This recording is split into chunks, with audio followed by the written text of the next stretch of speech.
Recording in progress.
Ron, can we begin with the housekeeping comments, please?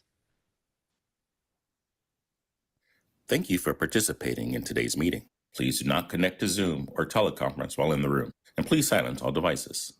Click on the globe at the bottom of your screen to select either English or Spanish. Public comment will be taken after each item. If you are in the auditorium and wish to comment, please use the iPads located in the lobby. For meetings in other locations, please complete a blue speaker card and provide it to a South Coast AQMD employee. Speakers may be limited to a total of 3 minutes or less for all agenda items, and times may be shortened to ensure all speakers can be heard.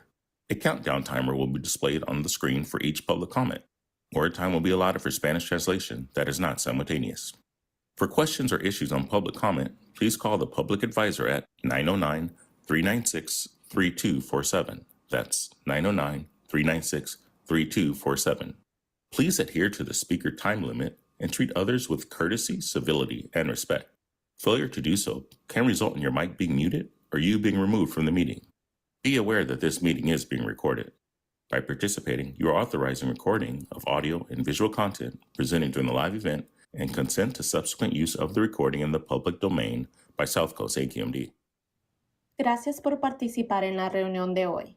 Si asiste en persona, favor de no conectarse a la conferencia telefónica o Zoom mientras esté en el auditorio y silencie todos sus dispositivos. Haga clic en el icono de globo en la parte inferior de su pantalla para seleccionar inglés o español.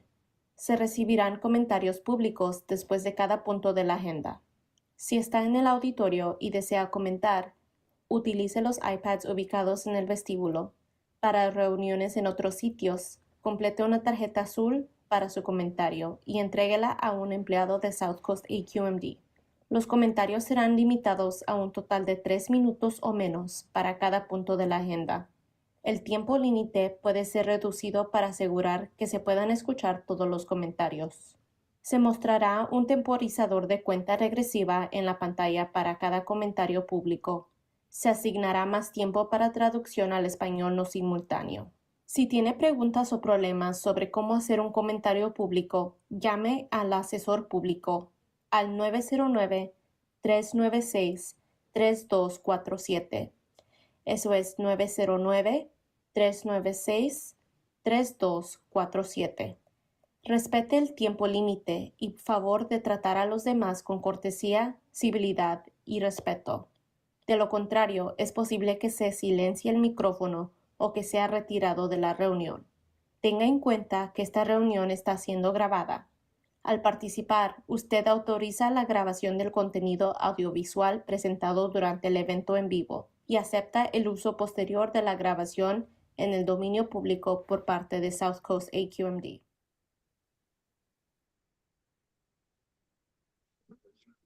Good morning. We'll call this meeting to order. Can we, Mayor McKellen is going to lead us in the Pledge of Allegiance.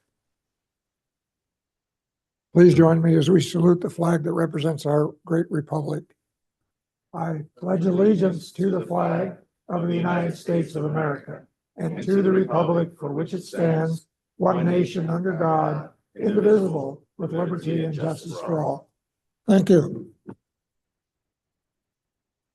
Roll call, please. Mayor Locke Dawson, Here. Supervisor Hagman, Present. Board Member Krakoff, Here. Mayor McCallum, Here. Supervisor Mitchell, Board Member Padilla Campos. Here. Supervisor Perez is absent. Councilmember Rahman is absent. Councilmember Rodriguez, Here. Mayor Solache, Present. Supervisor Wagner is absent. Vice Chair Caciotti, Here. and Chair Delgado. And I'm here. We have a quorum. Thank you. Opening comments. Board members, Vice Chair, do you have any opening comments? I do, Madam Chair. I have some photos. And we always talk about batteries and recycling, but I want to tell you about a great story of a repurposed electric Tesla battery. And if we can get those photos up, this is the South Pasadena Arroyo Seco Golf Course. That's a Jacobson mower. It cuts the greens, 18 greens every morning. About 6 years ago in July of 2018, it had a problem. Diesel was early morning cutting. Neighbors were complaining. So we took from big battery, now ITAP, and took a Tesla batteries, repurposed them, not recycle, repurposed, put in that greens mower. Still operating today. They had an issue, so we're taking the batteries out to look at them after 6 years of repurposed Tesla battery and maybe a few cells. We'll check them this week. And if they're good, we'll put them back in. It could run another 4 or 5 years, or we'll put it for energy storage. But a great story of repurposing, not recycling.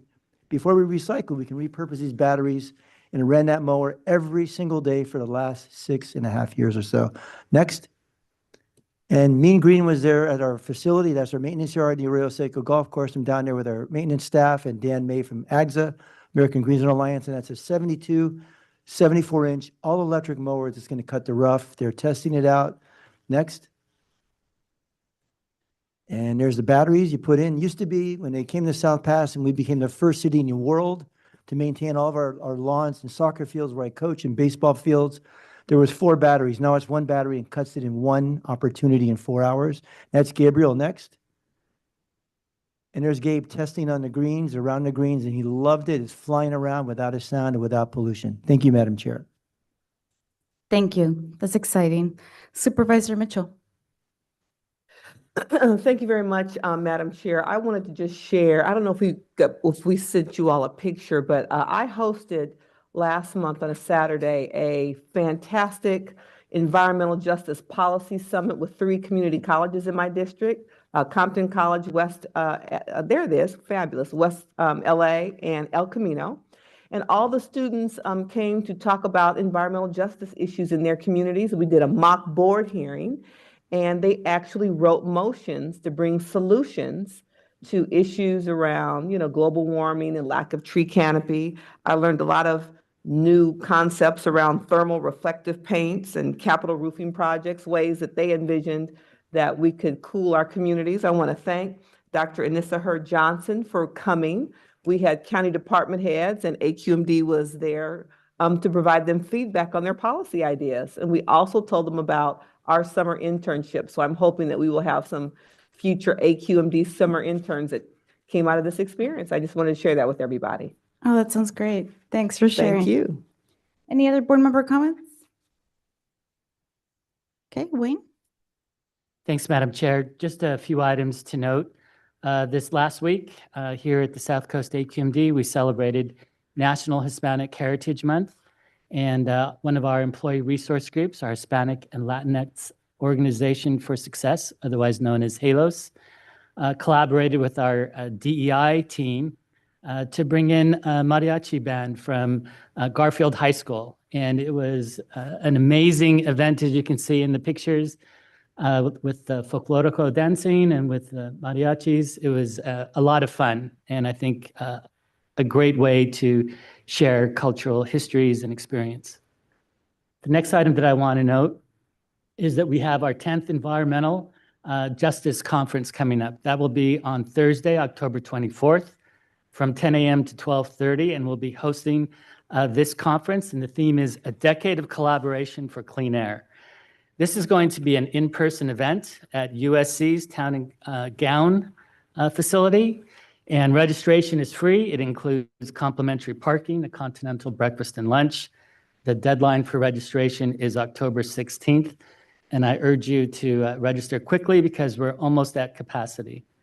And then finally, I want to just give a brief overview of where many of us were last week, and that is in Shenzhen and Hong Kong, China.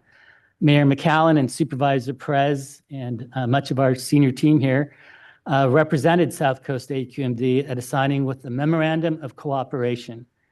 And we signed this along with the Port of Long Beach, the Shenzhen Port Group, Hutchison Ports Yantian, and the North American Representative Office of Shenzhen. And the MOC is an agreement to collaborate on decarbonizing ocean trade and to build a green maritime economy around the Pacific Rim. And it really was, I believe, a demonstration of the influence of the South Coast AQMD. We heard from so many other ports around the world. We heard from Valencia in Spain. We were looking at some of the possibilities with regards to Antwerp, Bruges. And of course, we were asked to come back. So I think, again, South Coast AQMD shows leadership not only here regionally, nationally, but internationally as well. And I just wanted to thank Mayor McCallum, Supervisor Perez for all the time and effort. It's not easy doing travel and then going straight into meetings over the weekend and all throughout the week. Unfortunately, we did not get a chance to do all the things we had hoped. So I think we may have to go back, but we'll have to see about that. So thank you very much. Thank you. Anything you want to add, Mayor McCallum? No, I think it was a very productive trip, especially having Long Beach there. Bonnie Lowenthal, the president of their board, was with us, and I think we accomplished a lot in terms of just talking to each other. So I think it was a great event. Okay, thank you. All right, with that, we'll start general public comments. These are for items that are not on the agenda. We do have a number of speakers who've signed up here. We'll start with those. Let's see here. Okay, so for public comment period, we have Natasha Villa first, followed by Christopher Allen, and these are for items not on the agenda.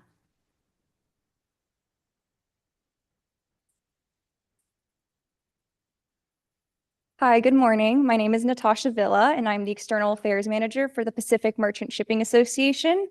I'm here to say that PMSA is very proud of the impressive progress our members made in reducing emissions at the San Pedro Bay ports of Los Angeles and Long Beach. Since 2006, we've taken bold steps to clean up our air and protect our communities, and the results speak for themselves. With emission reductions in DPM at 91%, NOx at 72%, and GHGs at 20%. We beat all our CAP targets and early at that. I do also want to highlight the reductions over the previous year, and more specifically in 2017, with NOx emissions down over 30% since then. These remarkable achievements are the result of close collaboration between the ports, PMSA members, and other maritime industry partners. And it's proof that we can grow our economy and support jobs while also taking significant steps to protect our environment and public health. As we move forward, we remain dedicated in continuing this progress and being a global leader in sustainable port operations. Thank you for your time. Thank you. Christopher Allen, followed by Benjamin Lopez.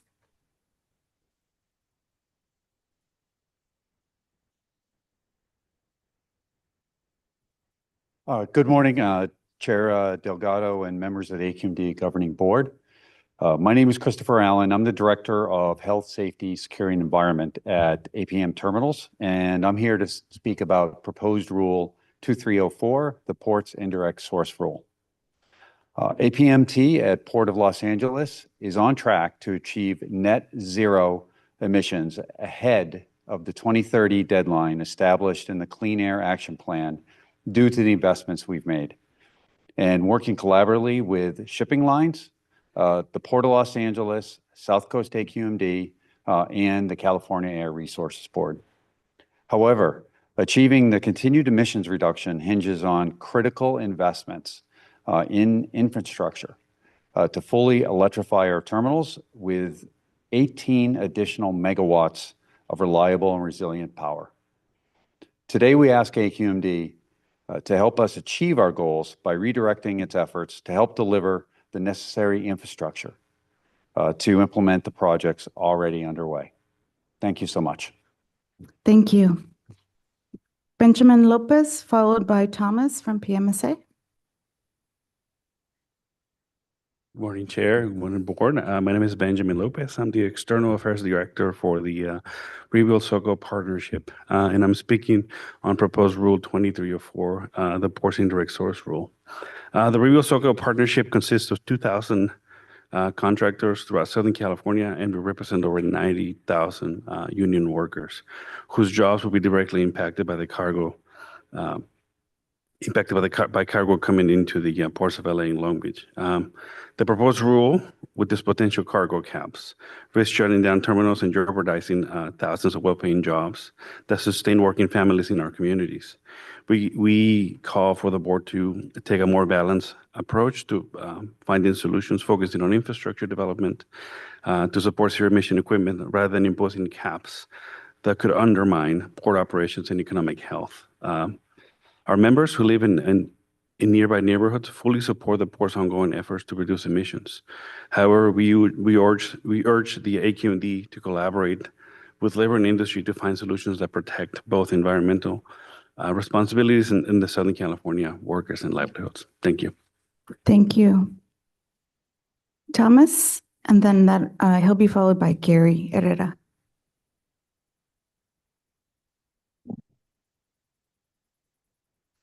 Good morning, Chair Delgado, board members. Thank you for the opportunity to speak this morning. My name is Thomas Jelenich. I'm here on behalf of the Pacific Merchant Shipping Association. This morning, I would like to share with you a letter that was signed by 200 organizations. You should have received a copy of the letter, asking the mayors of Los Angeles and Long Beach for their support in developing a collaborative approach focused on infrastructure in lieu of an indirect source rule. This coalition is incredibly diverse, and you see a small portion of it here, of them in the audience today. It includes labor, local, state, and national trade associations, agriculture groups, local and national businesses. All of these organizations are concerned about the current approach on the indirect source rule and its impact on jobs and port operations. All 200 organizations are asking for a focus on infrastructure. Infrastructure is the key to zero emissions future. Any effort that does not focus on infrastructure will delay further emission reductions. The proposed rule would jeopardize $20 billion in annual labor income and would not result in meaningful emission reductions. We respectfully request that the AQMD board support continued collaboration and continued emission reductions. Thank you for your time this morning. Thank you. All right, Gary, and then he'll be followed by Jorge Quintero.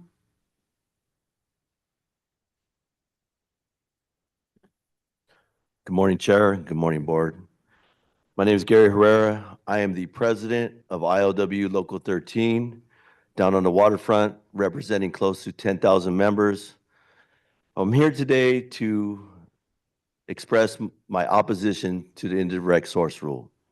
I'm here to tell you that we are in favor of a collaborative effort to make sure that there's environmental justice along with economic justice. As we see this ISR, we see there's an opportunity to put a cap on emissions. But as of today, we're fighting to bring cargo here to the West Coast. That's why we are the fourth or the fifth or the sixth largest economy in the world, is because of the gateway in which our workers right here, every facet of labor, not just the ILWU, we have an integral part of making sure this economy is running the way it is today. We enjoy the way our economy is today. We have the best in the world, fifth largest economy. We put our kids through college, we put our roofs over our head with the work we do on the waterfront and the work that we do by building it and by working. For 90 years, we've worked on the waterfront. The dignity that workers have is because we have jobs. If this work is diverted to another part of the country where there's zero regulations, where there's no rule, All we're doing is creating a dirtier America. If we're going to make a rule, let's make it across the board so that we don't lose profits here or stakeholdership. Gideon right there came to one of our events at a community event. He got to see the way the men and women of the ILW give back to the community and help those in need. And we can only do that because we have a job and because our economy is thriving. So when you think about a rule, think about the people, the men and women of the communities that patronize the small businesses that live there. And I want to re-emphasize, we're not here to say no. We're here to say, let's work together. To my left over here, we got the businesses, we got the terminal operators. To my right, we have labor. And together, we can make the best decision so that everybody wins. And it's with two ways: economic justice and environmental justice. The rule displaces labor. A collaborative effort on infrastructure brings the equal, and it's a win-win. Thank you for your time. Thank you. Thank you all for taking the time to be here this morning. Jorge? Good morning. My name is Jorge Quintero. I'm with the Western States Regional Council of Carpenters. We represent over 90,000 members in 12 states. And we're here to express our concerns about proposed Rule 2304. While we support efforts to reduce pollution and improve air quality, we believe this rule will have seriously unintended consequences for our ports, local economy, and the environment. The Port of Long Beach and Port of LA are not only major economic agents, but they're also critical for funding the very upgrades needed to cut emissions. Rule 2304 would reduce port traffic as companies face higher costs and logistical burdens, pushing them to other ports. Fewer ships means less revenue, and that loss directly affects the funding we need for critical projects like cleaner equipment, infrastructure upgrades, and sustainable technologies. Without sufficient revenue, these ports will struggle to make the necessary investments to reduce pollution. Ironically, these rules intended to improve air quality could delay the ability to make long environmental progress by limiting the resources we need to improve. We urge the AQMD to rethink and consider alternatives that would not choke off the very revenue needed to fund environmental improvements. We need a balanced approach that will keep our ports competitive, supports clean technology investments, and preserves jobs in our communities. Thank you for your time and consideration. Thank you. David Turner, followed by Matthew Dickens. Good morning, Chair Delgado and the members of the AQMD Governing Board. My name is Dave Turner, and I'm here to speak about proposed Rule 2304, the Ports Indirect Source Rule. I'm here on behalf of Houston Terminals, also known as YTI, a marine terminal operator in the Port of Los Angeles. We employ about 1,700 people and complete about 3,000 import and export deliveries a day. As a marine terminal operator moving cargo through the Port of Los Angeles, YTI and its shareholders are committed to zero-emission operations. YTI is committed to remaining a conventional terminal with longshore labor operating our container handling equipment. YTI has spent millions of dollars on zero-emission container equipment handling. We're the first terminal to purchase 8 production electric top handlers. We also partnered with Toyota Tsusho with a hydrogen fuel cell rubberized tire gantry crane, 2 hydrogen fuel cell yard tractors, and a retrofitted hydrogen top handler. We are actively looking for production available zero emissions equipment, exploring both electric and hydrogen options. YTI is committed to purchasing more electric emissions equipment or more zero emissions equipment, but it's kind of like toasters. Even if we could buy the toasters, if we can't plug them in, we can't make toast. However, the key to success of zero emissions at YTI is not more regulations aimed at marine terminal operators, but the focus on improved infrastructure. YTI will run out of power before the 2030 cap at the current rate of purchasing equipment, and we will fall short of having that equipment available. Hydrant availability is limited, and the cost is high, up to and beyond 3 times the cost of diesel. This is not a chicken before the egg scenario. We clearly need infrastructure improvements first.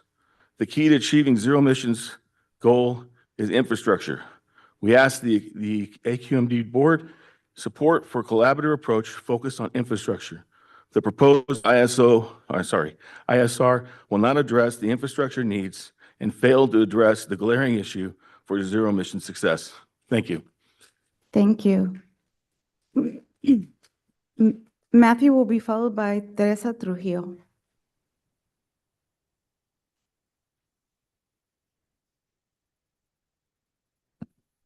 Hello, Matthew Dickinson, Phoenix Marine Services.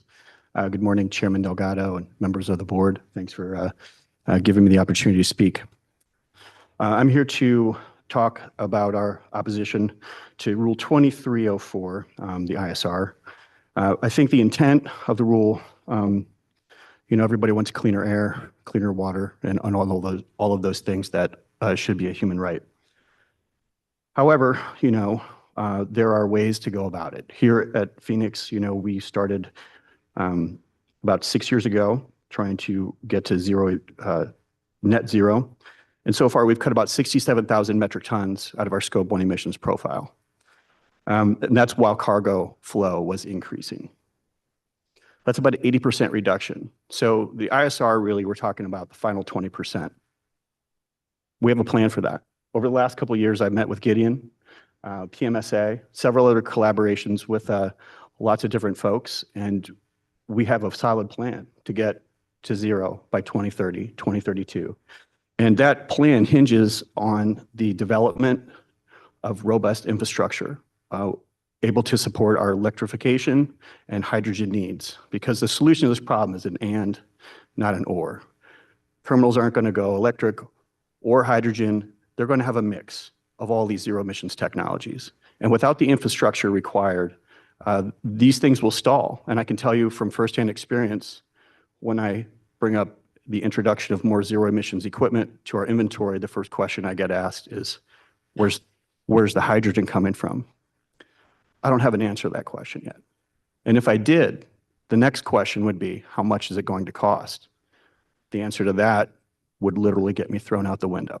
So trying to encourage a board to move on zero emissions equipment, the key in my mind, at least, is infrastructure development in a meaningful way. We are already on track to be at zero emissions, and I'm sure that if we knew which levers to pull right now, we would do it. We need to work together. And as always, we are an open and willing partner. We want the same thing you want. I just think that we need to go about it in a more pragmatic way and address the larger issues, which would be centered solely around the development of infrastructure so we can have sustained, cost-effective zero emissions fuels available. I think there's a couple of projects that highlight that, and hopefully they can become the standard instead of the outlier. And I would point to the public utility that the city of Lancaster has just developed to provide hydrogen to the port. So that project will be operational in 16 months. Thank you so much. Teresa is going to be followed by Patricia Aguirre.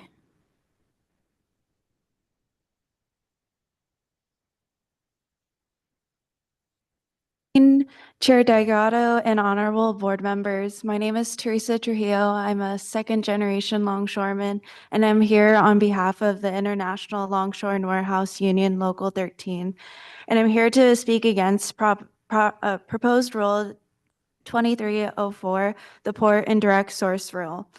The ILWU Local 13 represents more than 10,000 people working at the ports of LA and Long Beach. Our members' jobs depend on the steady flow of cargo into and out of the ports. And I know for myself, I'm only 23 years old, and I rely on this job to be here for like another 30. And with this rule, it would cap cargo at the ports of LA and Long Beach, severely impact the terminals where we would work every day, and put tens of thousands of local jobs that our families and communities rely on at risk.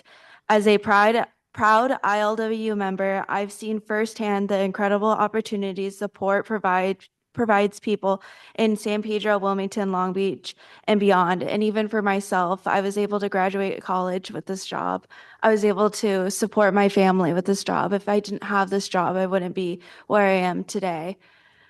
And the ports are more than just a workplace. They represent a gateway to opportunities for generations like myself. Being a part of the ILWU means being a part of a tradition of hard work, dedication, and community. The jobs at our port provide careers with dignity, security, and the chance to build a better life. We ask for you to support our ports by supporting good jobs that build stronger, more resilient communities. And I know also firsthand, at lunchtime, I go into the communities and eat. I know many other workers, other brothers and sisters who go into the communities and eat, they clothe, reside in these communities. And with this rule in place, that would cease to exist and our communities would go down instead of up. And thank you for your time. Thank you. Patricia, followed by Marcos Olguin. Good morning. My name is Patricia Aguirre, and I am the new secretary of my local. I'm a Marine clerk, Longshore Marine clerk. And the way we like to say it is that the longshore stow the cargo and we flow the cargo. I'm a yard planner. That's what my job is. But I'm here to talk in opposition to the Marine Terminal ISR 2304. You see, I grew up in Wilmington and live in Long Beach. I went to elementary school right on the Terminal Island Freeway. And currently, I would live in Long Beach, but this community is my home. And the port is where I spent my career. For those of us who work here, the port is more than a job. It's our livelihood, and it's a part of the fabric of this community. I'm here to express my concerns about the port terminal ISR. As a longshore worker, I understand that the need for clean air and environmental protections. In fact, the marine terminals have already made strides in cutting emissions with the investments in cleaner equipment, shore power, and other green technologies. These efforts have reduced pollution while keeping jobs intact. However, if this ISR emission cap goes into effect, it risks reducing goods movement and imports at our ports, which has serious economic consequences, not just for our workers, but for the entire community. The ports are an economic engine that support far more than dock workers.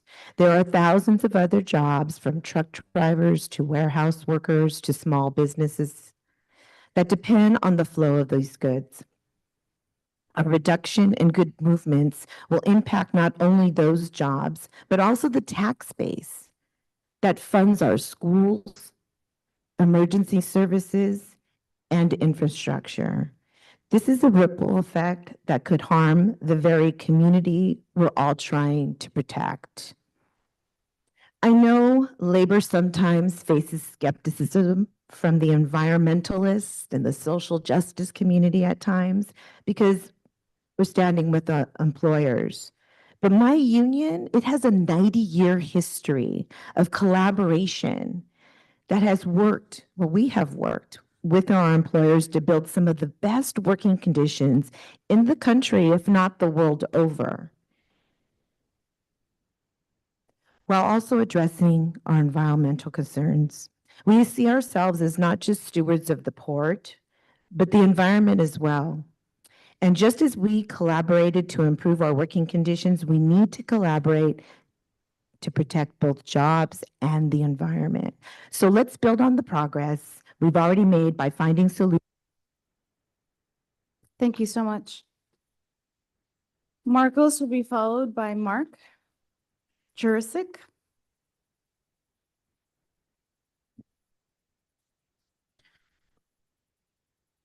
Sorry, I'm short.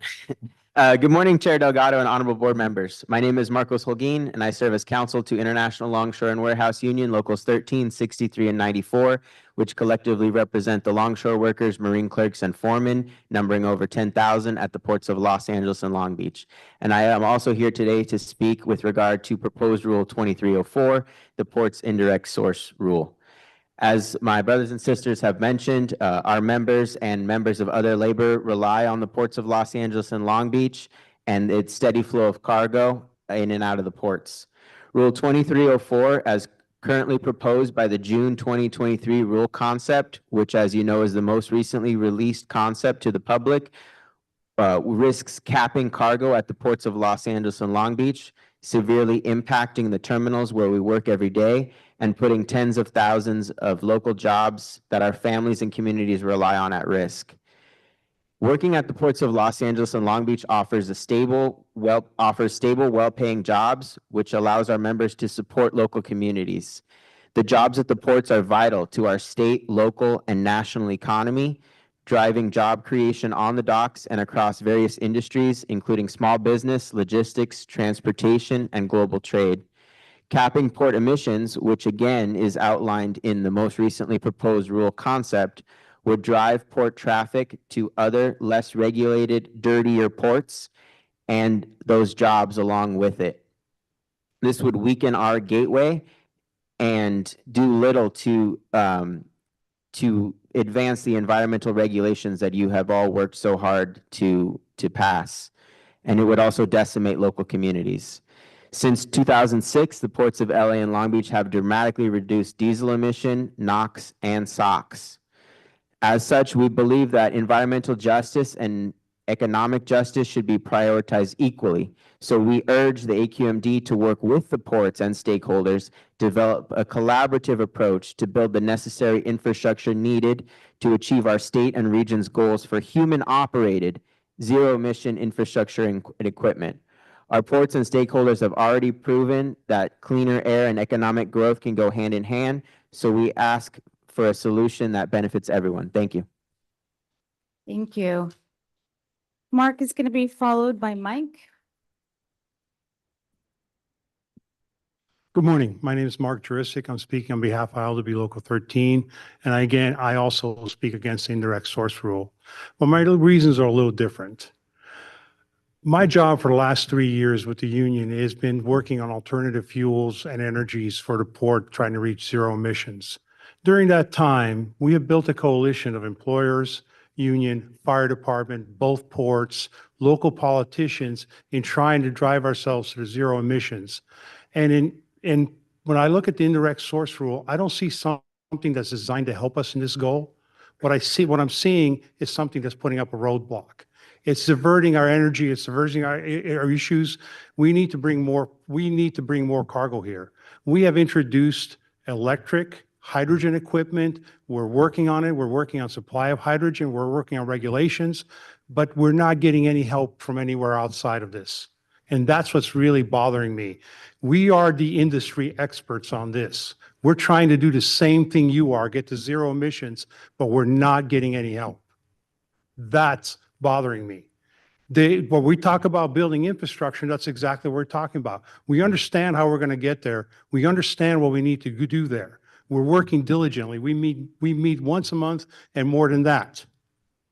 But I've never seen this body want to get involved with us or ask us. I've been doing this for 3 years. I have not seen it once. I would love to work with you. This committee would love to work with you guys. I'll tell you the times and dates. Come meet us. We'll talk to you. We'll show you all the work that we've done. We're working diligently, but we need help to get to where we're going to get to. That's what everyone's saying about the infrastructure. We can get to zero emissions. We know we can. It's out there. The technology is out there. The money is out there. We have it there. We just need to get through the regulations, through the government bureaucracies, and I think that's where you can come help us rather than hinder us. Thank you. Thank you, Mark. Mike will be followed by Chris. I'm sorry, I don't know how to pronounce the last name, so I won't butcher it. Hi, Mike Trudeau, represent the foreman on the coast. Not so much tech savvy for me, so number 2 is also me. Thank you for having us here and listening to this. You're getting some great comments, but I want to talk about on a personal level. About 12 years ago, I was diagnosed with throat cancer, and I don't smoke and I don't chew tobacco, so it was determined that it was directly related to the air that I was breathing. Been on the waterfront since 1979. So I want to applaud all the efforts that everybody's made, the employers, AQMD, for cleaning up my area that I work in, and I'm proud to be there. We are the cleanest port in America. We don't clearly get enough respect for the efforts that we've made to get there, but we're already there. I want to talk about the collateral damage should we lose our jobs that will be affected should this rule go through. Collectively, the three locals that work on the waterfront have donated about $250,000 a year back into the community, baseball teams, football teams, Boy Scouts, Girl Scouts, whatever they come to us, we're always there ready to help the community.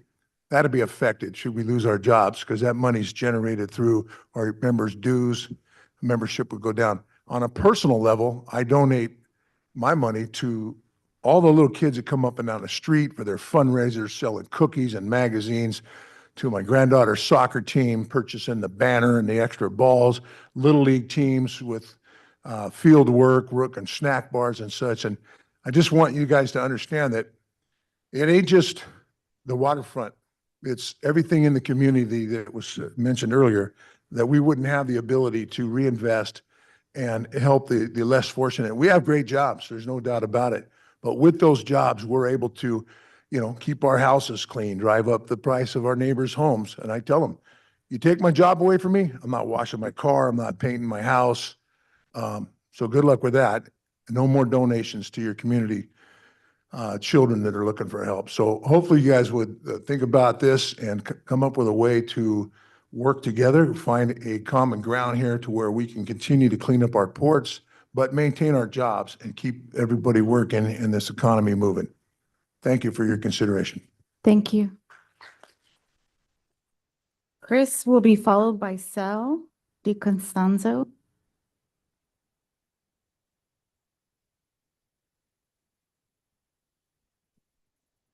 Morning.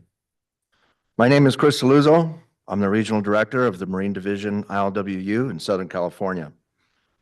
I'm a resident of San Pedro, and I've worked in the ports of LA Long Beach for the last 20 years.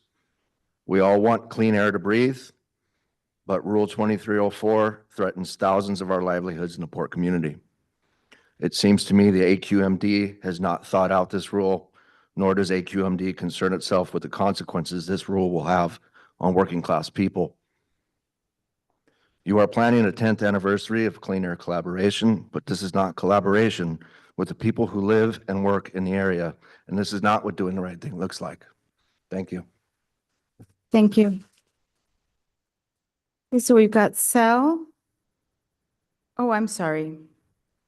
Was that okay, go ahead. We get that. Yes. How are you? Good morning, Chair Delgado and the AQMD board. Thank you for letting me speak. My name is Matt Sintel, and I'm here to speak on the proposed Rule 2304.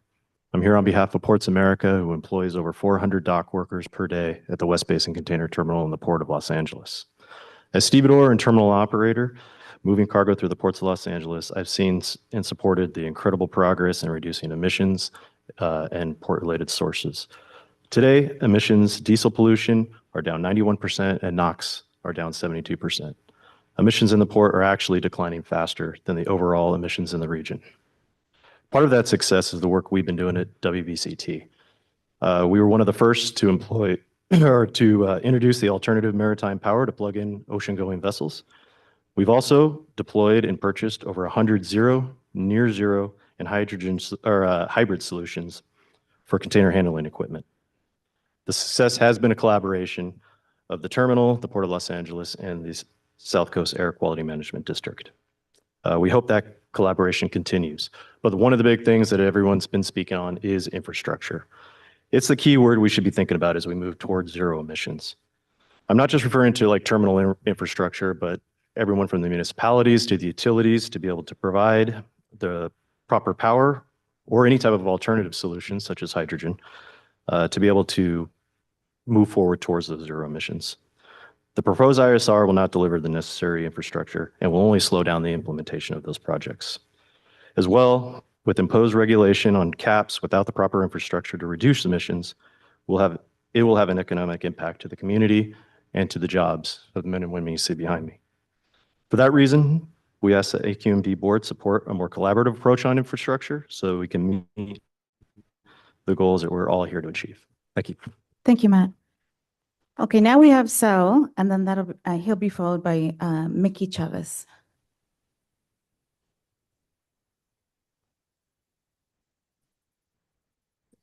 Good morning, Madam Chair. and board members, pardon my voice, getting over a cough, and this is what's left of it. My name is Sal DiCostanzo. I'm a member of ILW Local 13.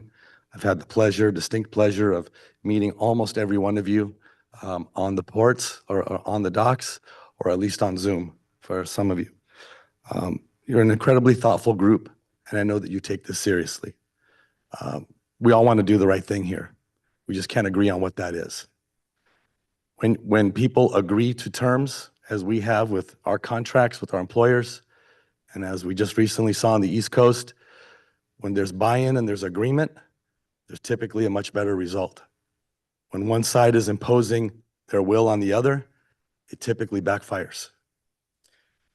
All of you have board consultants, and there's an incredible staff here that are experts, but they are not the only experts, with all due respect. I would have to venture to say that my brothers and sisters, we are experts in how to handle cargo. The terminal operators are experts at deploying the equipment that is available and affordable and that can do the job safely. So we are all experts in this room, and we all need to work together to come up with a solution. Infrastructure has been the word of the day. Chair Delgado has very eloquently spoken to how relevant that could be as a solution here and a bridge. My father was a fisherman. I'm the son of immigrants. I came here with nothing. I would venture to say that most of my brothers and sisters here are in the same boat, figuratively and literally. We have people who worked in canneries, smelled like fish, coming home, dirty, exhausted. Relatives who worked at the shipyards, Navy yards, and longshoring. I would venture to say that none of these people here come from a background working behind a desk, or in a lab, or in an ivory tower. You all have a very important job to do, and so do we. We want to keep those jobs because our whole community is built on them.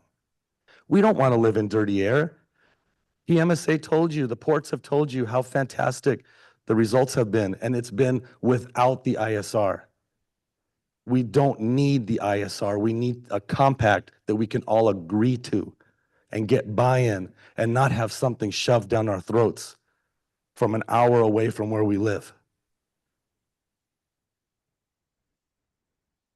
We are fighting homelessness in the city of LA and in this county and in the state. And how we are doing anything that can affect jobs that can prevent that just blows my mind. Thank you, Sal.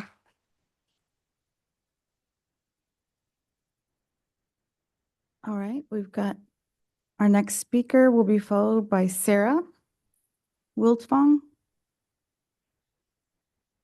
Chair Delgado and honorable board members, my name is Mickey Chavez. I'm a ILW Local 94 member and president of the ILW Southern California District Council. Our district council represents the 13 ILW locals in Southern California, and I have the honor of representing them here today to speak out against proposed Rule 2304. This rule will not only affect the members of the ILWU that work in the longshore industry, but our other members that work in related fields that support the maritime industry. Due to time constraints, I will speak about a couple of other locals that would be affected by this rule if approved. ILW Local 56, our environmental and hazardous workers, a majority immigrant local that are some of the most vulnerable members of our union. Any slowdown in work due to proposed Rule 2304 will put many of these workers in a precarious position and may lead to homelessness. With our current problems of homelessness in Southern California, I doubt any of you board members would want to increase homelessness. Slowdown in vessel traffic will also affect our Los Angeles Port Police. Their funding comes directly from revenue from the ports, not from taxpayers. With this proposed rule, you would effectively be defunding the police. These police officers have a mandate to keep the critical infrastructure of our ports safe. I could go on to give examples of how all 13 locals will be affected by this rule, but I'll end by saying this is not just about longshoremen. This rule would affect all members of our community. So please work with us to clean the environment while keeping our jobs. Thank you. Thank you, Mickey. Sarah will be followed by Josh LaFarga. Good morning. My name is Sarah Wiltfong, and I'm here on behalf of the Supply Chain Council, which represents all links of California supply chain.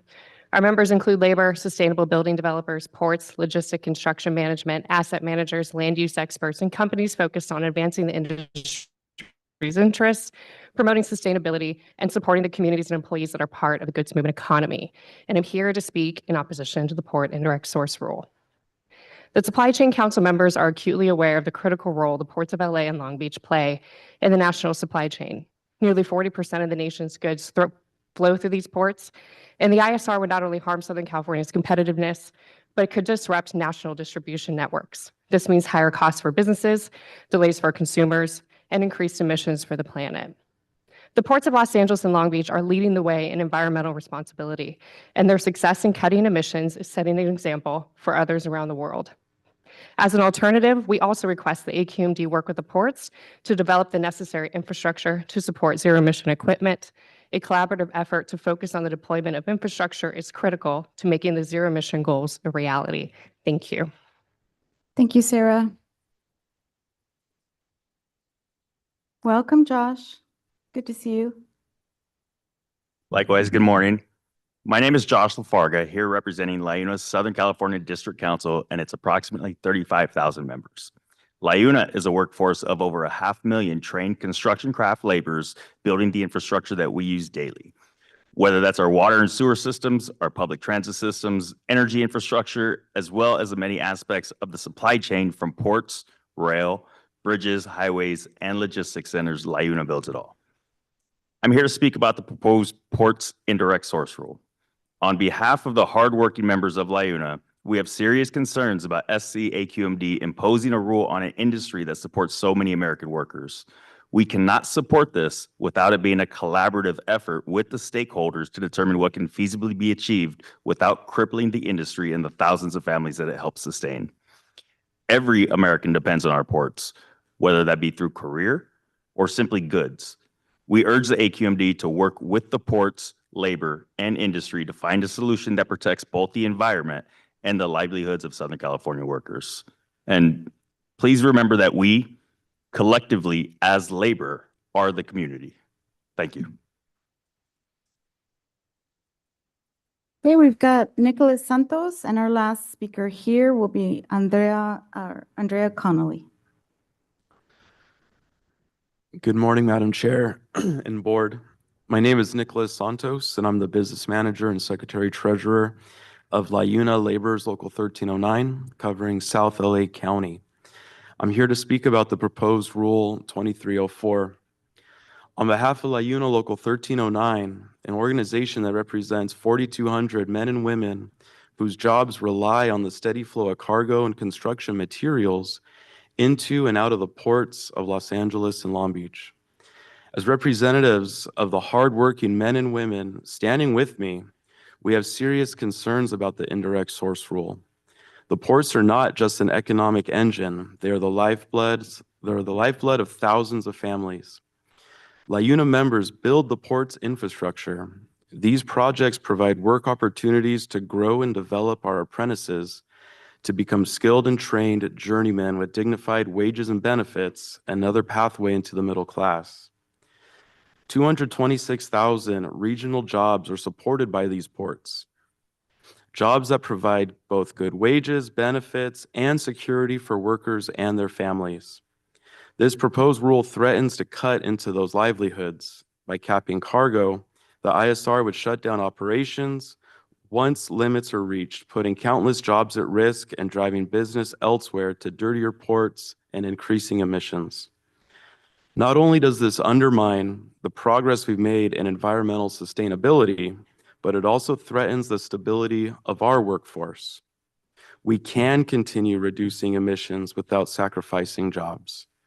We feel the ISR is the wrong approach.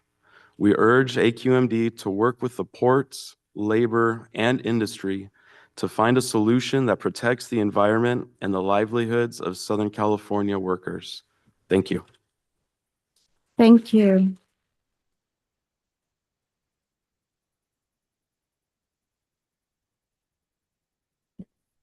Good morning, Chair Delgado and board members. My name is Andrea Conley, and I serve as the Sustainability Director at TRAPAC. I'm here today to discuss Proposed Rule 2304, the Port's Indirect Source Rule. TRAPAC is a terminal operator based in Wilmington, and we've been a tenant since 1987.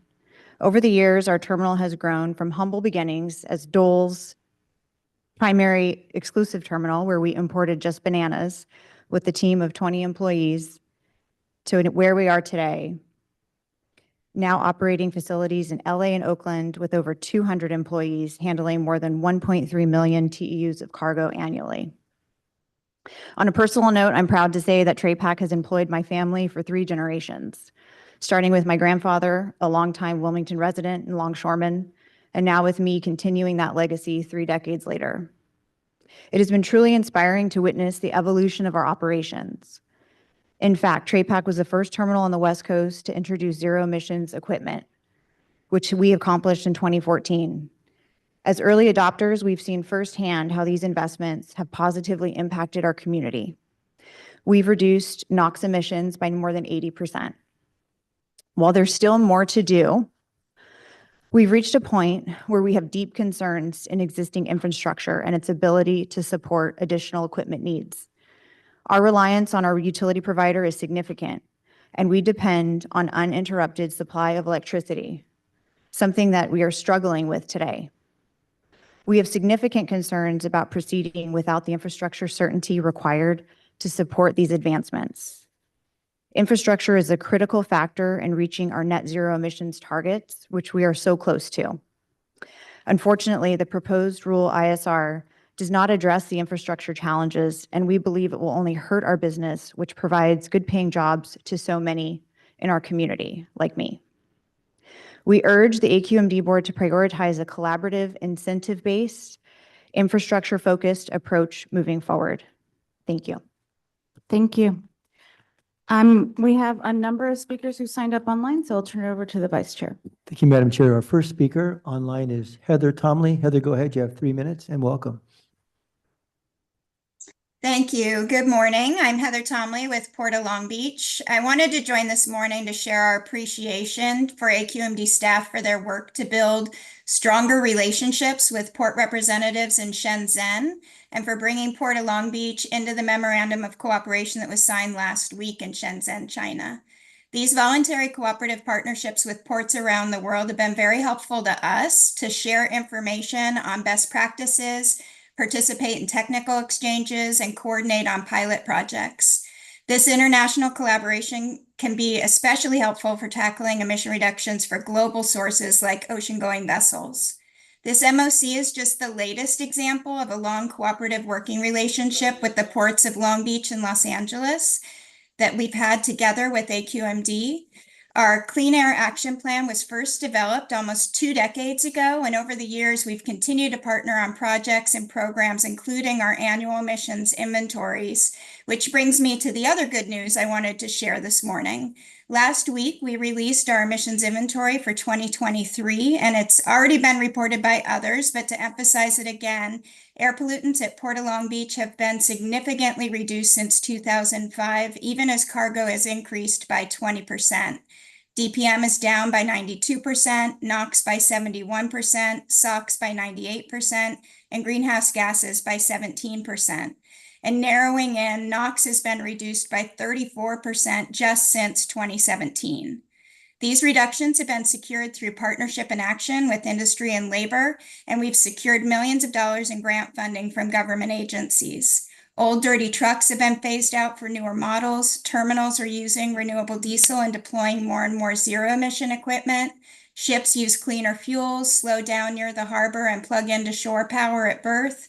Newer ships are also cleaner and larger, which means fewer vessel calls, and all harbor craft are powered by renewable fuels. And we're continuing to press forward towards zero emissions. We've secured $331 million in grants for air quality improvement projects so far, and we've applied for an additional $380 million through the EPA Clean Ports program, all matched with local funds. We have technology projects underway all across the port, and we have more than 400 zero-emission trucks operating in drayage today, which is growing every month as we add more truck charging stations in and around the port. We look forward to continuing to build on these cooperative efforts and strengthening our relationship with AQMD, including through this new MOC with Shenzhen. Innovative partnerships and collaboration are a proven way to improve air quality, support the economy and jobs, and protect the health of local communities. Thank you for your time this morning. Thanks, Heather. Next speaker is Elisa Diaz. Elisa, go ahead, please.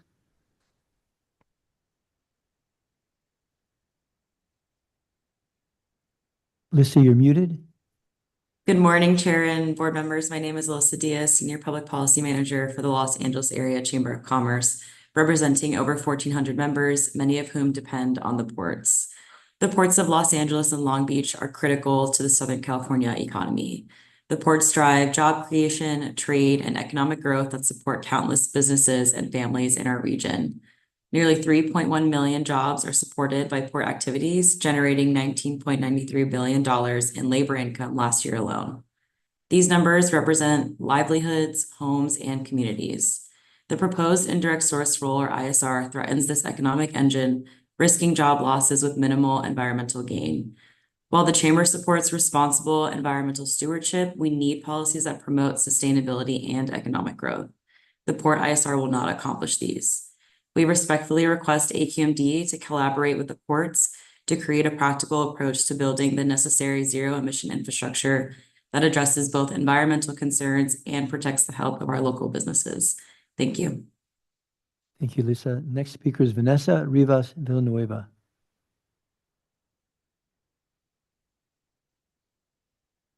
Good morning. I am Vanessa Rivas Villanueva, a research and policy analyst with Earth Justice. I am calling in support of the port indirect source rule. I can tell you statistics about how harmful pollution from the ports is and why the port ISR is critically needed. I can remind you about the number of emergency room visits, hospitalizations, lung and heart diseases, and even deaths in the region. But these statistics are not new and do not humanize the severity of the problem. Communities living near the ports have waited nearly a decade for the port ISR. Every day, the Air District delays in releasing draft language and adopting the port ISR, people's lives are threatened. Air quality in the region failed to meet federal standards nearly every day this summer, meaning children out of school were breathing some of the most harmful air in the country. The good thing is that we have the solutions. The port ISR will encourage strong action to shift to zero emissions, increase transparency and accountability, and ensure proper enforcement. With the port ISR, you can help lay the foundation for a zero-emission infrastructure system that will power Southern California's freight sector. We urge the AQMD board to make the targets in the rule aggressive so that those responsible for harming people's health are not let off the hook for merely taking actions they are required to take. Targets must consider the entire facility, not just a subset of vehicles and equipment that pollute our air. The port ISR should require better coordination between terminal operators and the ports to encourage the transition of commercial hovercraft and other vessels to zero emissions. Communities should have information accessible to hold facility operators accountable for commitments they made. In order to truly clean our dirty air and prevent further harm to public health, we need to see clear consequences for noncompliance to ensure polluters take corrective action. We urge the AQMD board to instruct staff to focus on completing the strongest possible port ISR this year. Thank you. Thank you. Next speaker is M. Sullivan. Go ahead, please. You just muted yourself. Good morning, Chair Delgado and members of the AQMD Governing Board. We sincerely appreciate the opportunity to provide comments on proposed Rule 2304, the Port ISR. Additionally, we appreciate the time that several board members have spent coming down to the port to see firsthand the many challenges we as an industry face in an unprecedented transition to zero emissions. My name is Matthew Sullivan, and I'm representing SSA Marine and its affiliates that operate marine terminals throughout the state, including several container terminals that operate in the South Coast Air District. As a company, SSA is committed to reducing emissions within our operations and to mitigate our overall impact to the environment.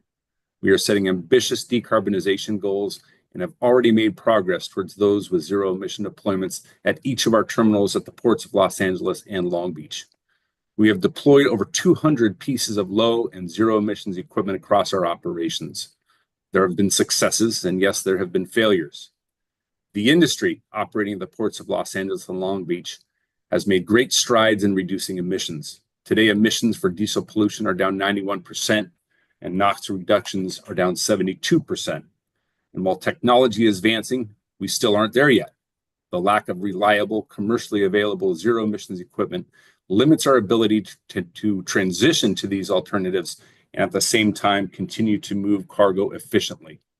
More importantly, a lack of electrical and alternative fueling infrastructure around the ports adds to the infeasibility of what is being proposed within the ISR. The fact is, without adequate infrastructure, zero emission benchmarks cannot be achieved. We need infrastructure upgrades in order to deploy zero emission equipment at scale. As a company, we provide thousands of union jobs on an annual basis. Many of these workers are our family and friends. We, like our union employees, are concerned about emissions caps, caps on cargo volumes, and therefore a cap on jobs.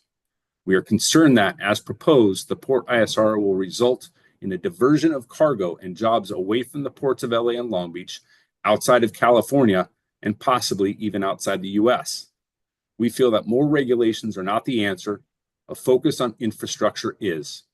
We encourage the board to adopt a collaborative infrastructure approach and help support a feasible transition to zero and near zero technologies, rather than a rule that could lead to disruption of our economy and undermine current environmental efforts underway. Help build our local ports, which provide so many valuable jobs and goods to our region. Don't cap them. Thank you again for your time and consideration. Thank you. Next is Harvey Etter. Harvey, go ahead, please.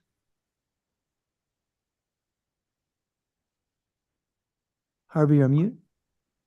Hello, am I being heard? Yes, you are, Harvey. Okay, thank you. Good morning. I'm going to try to keep this as succinct as personal and perspective. Okay,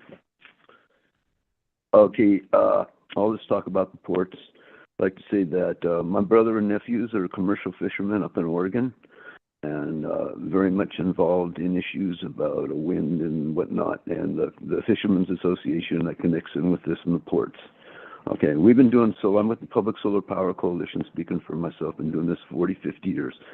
So also, I'm a member of the AFL-CIO, working on the pipeline and infrastructure for that in the early 70s up in Alaska, and was injured and disabled working around the pipe and also exposed to asbestos, okay, air emissions, all right? So I'm with y'all, and I want to hook in with you and with AFL working on this infrastructure reduction and all this. Also, equity, what's happening like back east and stuff, and to automate all this stuff, like that's what's up. Also to automate from the ports to the warehouses, okay? So all that's up, and that we ought to be looking, and they use 40% for the 617th communities or low income to get reduce emissions, because in the minority and low income communities are first deaths, and all that we're incorporating by reference meetings in the last 6 months that we had with the mates and the administrative other committees. We talk about the number of deaths is outrageous, and it's orders of magnitude higher than what the state is, and it's premeditated murder. It's pushing fossil fuels, and We brought the Sunshot program, which was modeled after the Moonshot. That's how we got to the moon in the 60s. And that we brought this in, and it was never analyzed. By the way, everything we say is covered by copyright as per Dr. Burke's recommendation when we brought up slavery as an energy system, okay? So this stuff's very important and needs protection. Also incorporating by reference Dr. Harari, who wrote Sapiens, his latest book, Nexus, on information infrastructure and how this stuff all fits in, and IA. Talk about reducing jobs, that's what's up with IA. Now, we need vertical and horizontal integration and ownership through worker co-ops and other models to extend to the community and labor. So we want to meet with you and discuss that, and also all this stuff about genocide is bull, man. It's outrageous. My family was murdered about a third or more, okay, by Hitler. And it's continuing that and further. This false accusations for self-defense is outrageous. And anybody that says that any entity is perpetuating and furthering our real genocide by the subject, please. Keep on subject. Thank you, Harvey. Next speaker is Betsy Hunter Binns, and after Alyssa Rivers, I will cut off public comment because people just keep hopping on. Thank you. Go ahead, Betsy.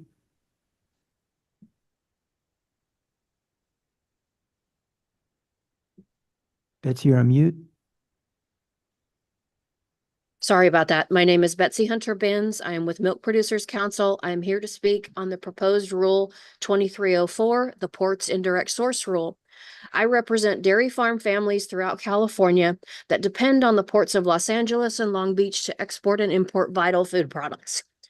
California agriculture cannot access the world's largest markets with our products overseas if AQMD staff's proposed indirect source rule is an emissions cap on these ports. If the emissions cap results in a cap to the total amount of cargo moved, that will disrupt the flow of goods and food.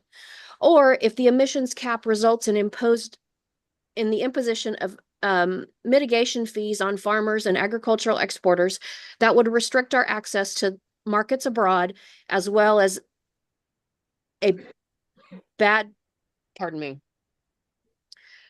major disruptions or limits will result in closed markets, spoiled products and food, and direct impact on the availability and price of food for people here in the United States, California, and abroad.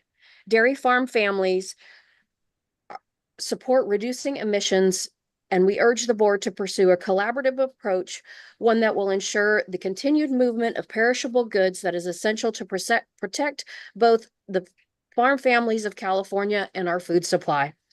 We call on the state of California to adequately fund infrastructure that is necessary to support a just and equitable transition to a future with lower emissions, maintaining and creating more jobs, and a greater support for farm families. Thank you. Thank you. Alyssa Rivers, please go ahead, please. And again, after Alyssa, we're cutting off public comment. So if you want to speak, sign up quickly. Go ahead, Alyssa. Good morning. My name is Alicia Rivers, and I'm here to speak about proposed Rule 2304, the Ports Indirect Source Rule. I'm here on behalf of the LA County Business Federation, also known as BizFed, who represents over 300 business groups that represent over 410,000 companies and employ over 5 million people across Southern California, all of whom depend directly or indirectly on the ports. This draft rule poses a significant threat that would endanger jobs, trade, and the economic prosperity of our entire region. Businesses up and down the supply chain, retail, manufacturing, transportation, et cetera, would all suffer, and the economic vitality of our region would be at risk. There is broad agreement among all of us that would be directly impacted by the proposed ISR, that it's more effective and productive to forego an ISR and instead focus on an infrastructure program to support current and future needs related to zero emission technology. For example, more than $500 million is needed to upgrade electrical systems to support electricity demands for cargo handling equipment, heavy-duty vehicle charging, and at-berth shore power at the Port of LA. And at the same time, the Port of Long Beach projects a 5.9-fold increase in electricity demand by 2030. Without the development of these critical infrastructure investments, no ISR mandated reductions would be feasible and therefore would not generate the emissions benefits that they've promised. We urge the AQMD to collaborate with the ports to create a practical approach that addresses both environmental concerns and protects the health of our local businesses. Thank you. Thank you. Next speaker is, it says Allison's phone. Go ahead, please. And now public comment has been cut off. Go ahead, Allison.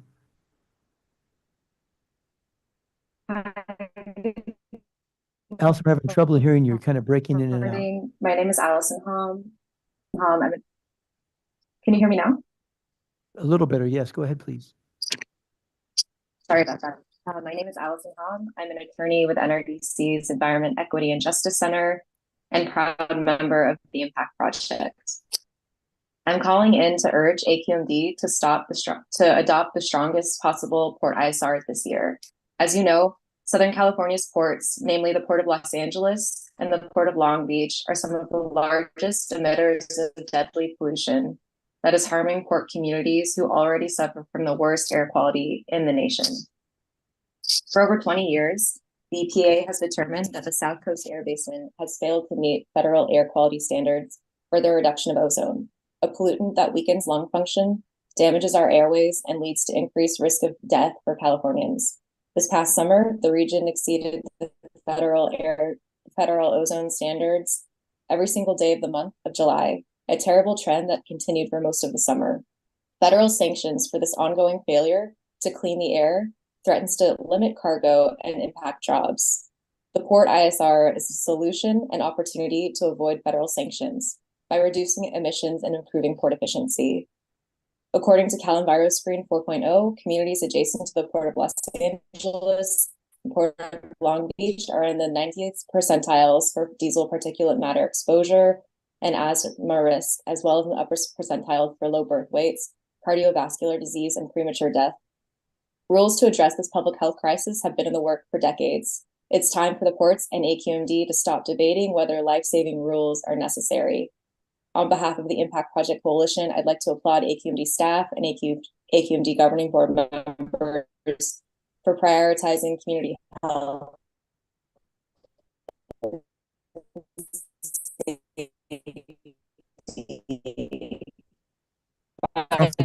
We can't hear you. You're breaking up. The Port ISR rule concept will help to bring air in the South Coast into compliance. Allison, we can't hear you. I'm not sure if you finished your comments, but we're going to move on. We'd Thank like you, to urge AQMD to adopt the strongest possible port ISR this year and start to Allison, I'm sorry we can't hear you. We're going to move on. The next speaker is Ron Neal. Thank you, Allison. Ron, go ahead, please. You're muted. I'm sorry, can you hear me now? Yes, Ron, go ahead. Thank you. Good morning, Chair Delgado and members of the AQMD Governing Board. My name is Ron Neal. I'm here to speak about the proposed Rule 2304, the Ports Indirect Source Rule. I am here on behalf of Everport Terminal Services that employs hundreds of individuals daily to move commerce. As a terminal operator moving cargo through the ports of Los Angeles and Long Beach, I have seen and supported the incredible progress in reducing emissions from the port-related sources. Today, emissions for diesel pollution are down 91% and NOx emissions are down 72%. Emissions in the port are declining faster than overall emissions in the region. Part of that success is the work that we are doing at Everport Terminal Services. We have implemented 2 fully zero emissions all-electric top handlers and up to 8 zero emissions electric UTRs. We've also added 22 LNG UTRs into our existing fleet. That success has been part of a collaborative effort between Everport, the Port of LA, and the South Coast Air Quality Management District. We hope that collaboration will continue as we move forward to a zero emissions goal.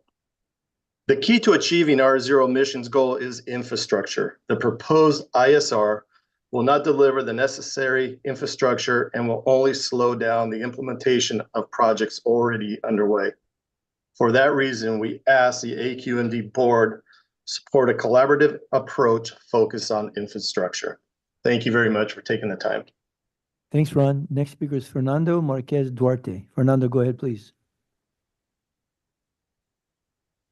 Hi, my name is Fernando Marquez Duarte. I'm a policy researcher with the People's Collective for Environmental Justice. I'm also a PhD candidate at the University of California, Riverside. And I'm here to urge the board to approve the Ports ISR.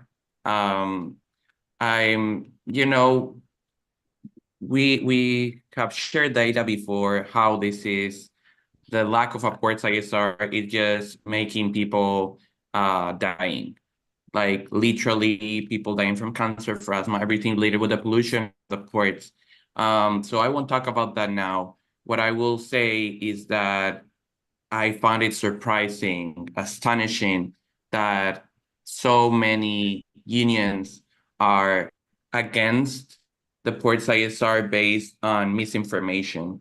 The Ports ISR is the best way actually to get all the infrastructure necessary for really advancing to zero emissions in these ports. The only way to do it is by regulating and by enforcing these rules, because industry doesn't care about the people. They don't, and they will never. They care about profits.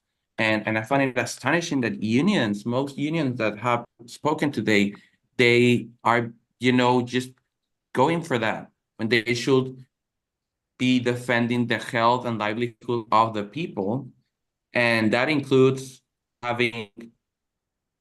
reducing pollution, because not only the community members are dying from this pollution, but also workers. So I just call for people to understand that the best way to do this is to regulate. Obviously, we could talk about how these regulations should be, maybe not putting caps to the cargo, but the AQMD has all the duty and prerogative to regulate them. And it's the only way to achieve the goals that it has and not have the negative consequences on not achieving them. So I'm just, appealing to the logic and ethical commitment for life here. Thank you. Thanks, Fernando. Next speaker is Chris Chavez. Welcome, Chris.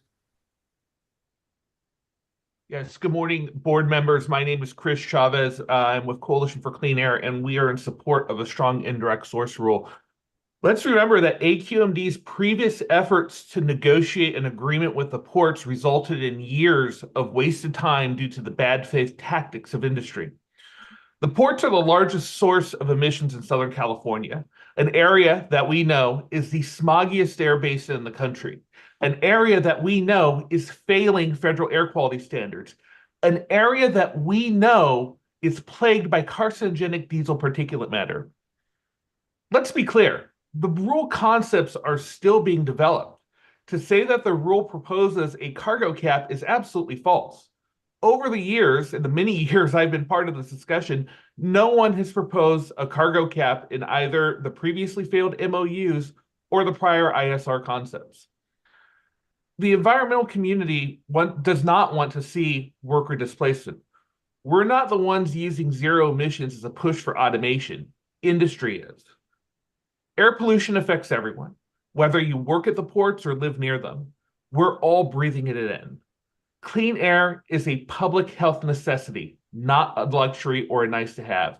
I urge this board to continue working on the Port ISR and to move forward in protecting the health and the lives of people who live in Southern California. Thank you. Thanks, Chris. Next speaker is Whitney Amaya. Whitney, go ahead, please.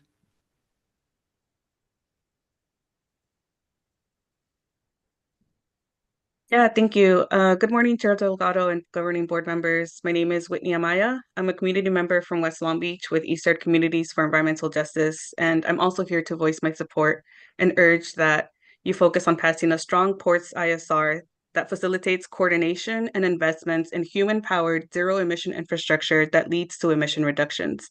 Our communities need a port ISR in order to have enforcement and accountability to ensure that we're actually meeting emission reduction targets so that perhaps sometime in our lifetimes, we can actually achieve attainment with federal clean air standards.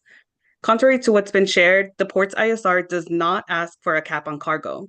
What it asks for is that the ports continue with their operations, but to do so in a way that's cleaner and safer with zero emission technology. Year after year, there are record-breaking numbers of cargo moving through the ports, which means more revenue and profits. So industry has been having the ability to fund zero-emission infrastructure and technology that would ensure not only a healthy work environment for their workers, but also clean air for surrounding communities. But as usual, industry drags their feet and only moves due to community pressure and agency regulations. Even with the investments that have been happening so far, it isn't out of free will from industries, it's because there's been that community pressure. Also, just a reminder that there currently is no draft language for the port's ISR. But from the public comment that I've been hearing from industry, labor, and our communities, it seems that we're all in agreement that we need to see better coordination and investments in zero emission infrastructure. And in addition to that, what our communities are asking for are clear targets, transparency as to the plans to meet those targets and whether industry is actually meeting them. And we also need accountability and enforcement measures when those targets aren't met. Our communities have been waiting for this rule for decades. This conversation isn't new. And so we need to work now on driving down the rates of respiratory illnesses such as asthma, cancer, and fewer deaths of our family members and friends and our neighbors. And I think, like I said, we're all in agreement. And so we need to continue having those conversations in order to see those benefits, not only for communities and the lives of the people that we love, but also for the workers that are working and breathing in the same dirty air that we are. Thank you. Thanks, Whitney. Next speaker is Marvin Norman. Go ahead, please, Marvin.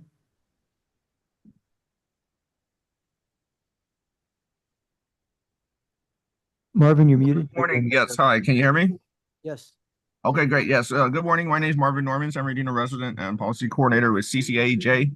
And I'm here in support of the 2304, the Port ISR. We've been over this several times, you know, with first the warehouse ISR and the rail yard ISR, which thankfully you folks have recently passed.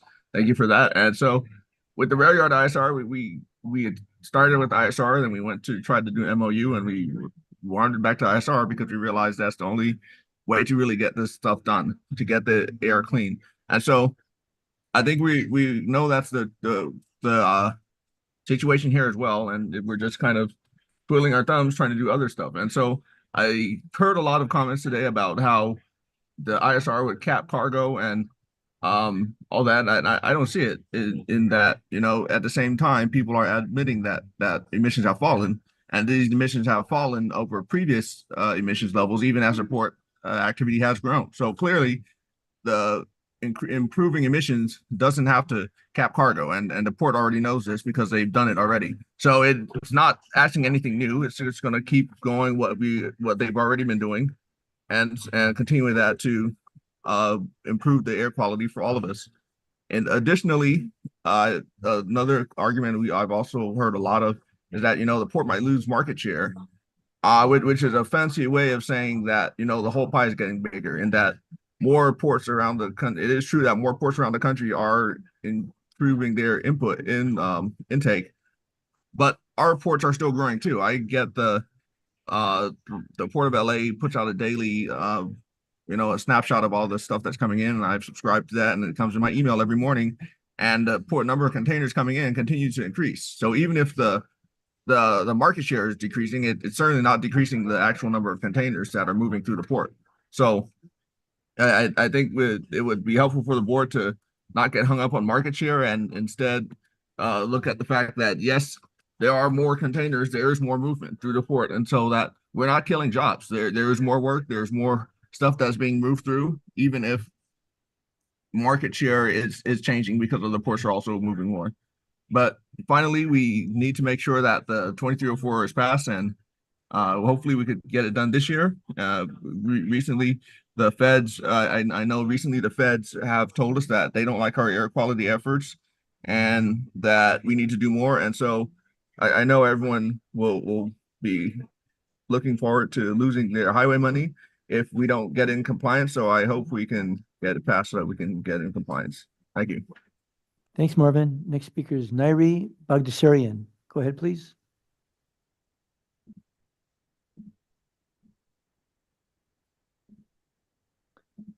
Nairi, you're still muted. I was. All good now? Yes. Perfect. Thank you. Good morning. My name is Nairi Bagdasarian, and I am the Director of Public Policy for the San Gabriel Valley Economic Partnership, representing the communities and businesses that make up the 31 cities of the San Gabriel Valley and advocate for the vitality of the region. We wanted to express our appreciation for the dedication this board and its staff has towards improving the quality of life for those who you each represent. We also understand the uniquely challenging position that may put you in sometimes. That is why the partnership respectfully and strongly encourages this board to work with our ports and relevant stakeholders to develop the necessary infrastructure to support zero emission goals. Our ports are national leaders in environmental responsibility, and the cost of an indirect source rule that would cap cargo would do much more harm than good. The district has made significant improvements in air reductions during the past 30 years. Those accomplishments were done in collaboration with many stakeholders, in particular the business community.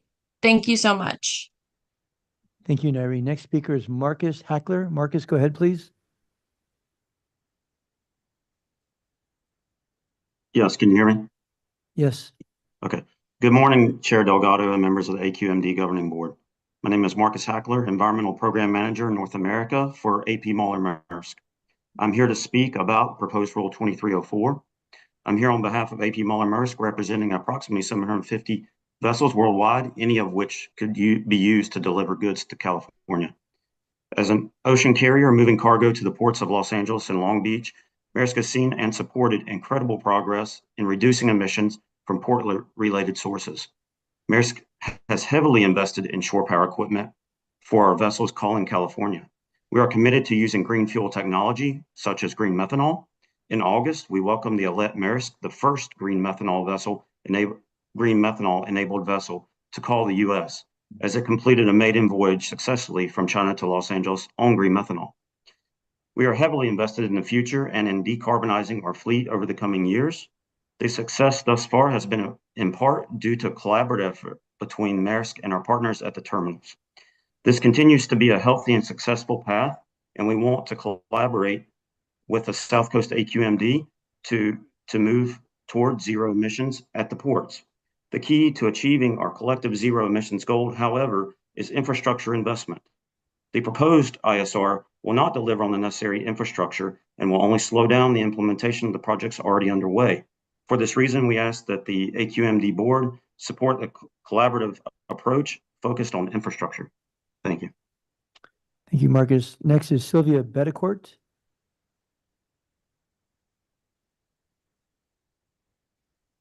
Good morning. My name is Sylvia Betancourt. I work with Long Beach Alliance for Children with Asthma, which is based at Miller Children's and Women's Hospital. We run a program that works with children who have uncontrolled asthma. Our primary area is in the Harbor community and Greater Long Beach. I say that to lay a context for you when we think about the ways that our poor air quality impacts the health of our community, in particular children. We know that there are numerous studies that have established that connection between diesel pollution in particular and our health. The most important study that I look to is one from the University of Southern California. It was a landmark study that followed children from elementary school through high school, and it found that children who grow up near diesel sources of pollution have higher rates of asthma, reduced lung function. And we know that in Long Beach, as of the latest data in 2019 from the California Department of Health, that children 0 to 17, there's a 12.5% incidence of asthma. I say this because as we work with children, we know that when they go back to their communities, they're going back to an area that continues to be polluted, right? So children who come out of the hospital, out of the ER, receiving medication, they continue to receive poisoned air. We really need to find a solution. We know that Port of Long Beach is working toward cleaning their operations. We know that there needs to be more. We know that with a port ISR, what we need with that are clear targets toward zero emissions, that we also need transparency in meeting those targets. And what we need to prioritize is health and the cost of health to our public, to our children and their families. We know that when children are in the hospital, they're not in school and their parents are missing work. That is a cost. It's a cost that individual families are bearing. We need to find solutions for them now, not just medication and more medication. They are our future. So I ask that you adopt Port ISR this year. Our communities have been waiting far too long. Thank you for your time. Thanks, Sylvia. Next speaker is Al Sattler. Al, go ahead, please. Good morning. Good morning. On September 29th, an explosion and fire in Conyers, Georgia, sent a toxic plume that caused as many as 17,000 people to be evacuated, and 90,000 people had to shelter in place, and they're still sheltering in place intermittently now. The area is much more sparsely populated than our communities around Torrance and Wilmington, where there are 2 HF refineries run by PBF and Valero. Trying to evacuate these communities would be impossible, and people in these communities have not been informed how to shelter in place. If there was a major HF leak there, there could be thousands of fatalities. The AQMD approved a weak plan for these refineries to continue using HF, and there are proven alternatives that could be used instead. I urge the AQMD to revisit the issue of HF refineries and at the very, very least do more inspections of them. With regard to the issue being addressed by many of the people today, I'm glad to hear that all the speakers talking about the work they were doing to clean up the air at the ports, trying to use electricity. As far as wanting more infrastructure, really need to be talking to people other than the AQMD, like Edison and Department of Water and Power, to get increased transmission, substations, and renewable energy constructed for this.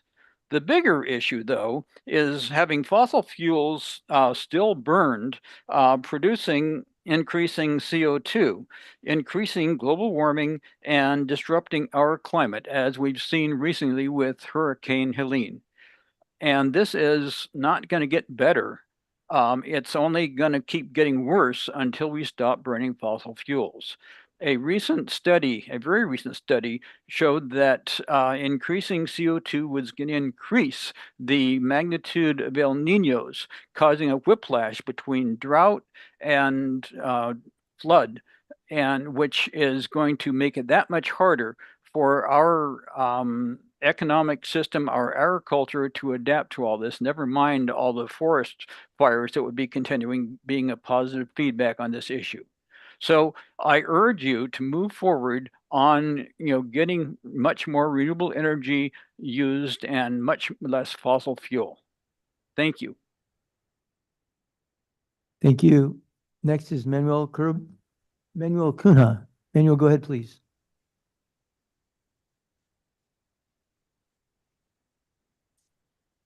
Manuel, you're muted.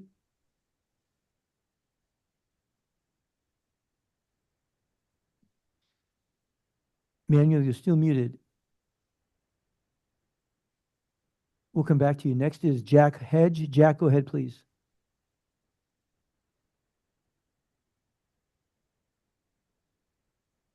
Jack, you're muted too. Please unmute.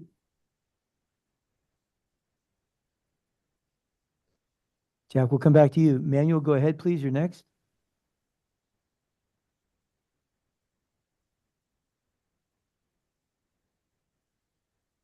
No, you're still muted, Manuel. Go to our last speaker. Go ahead. Go ahead. Go ahead. You can hear me now? Yes, we can, but there's some in back. Maybe turn off other devices. Yeah, I think now is that clear? Yes, much better. Okay, great. Thank you. Sorry for that. It wouldn't, the technology. First, I want to Manuel Cunha, president of the Nisei Farmers League, and also on behalf of the California African American Farmers, Chairwoman Vanessa Delgado, and our friend from Region 9 many, many years ago, Mr. Wayne Nastry. First, I want to thank you for allowing me to speak. Agriculture is a very issue across the world. We rely on our neighbors in other countries to purchase our products because we produce a very safe product for the world.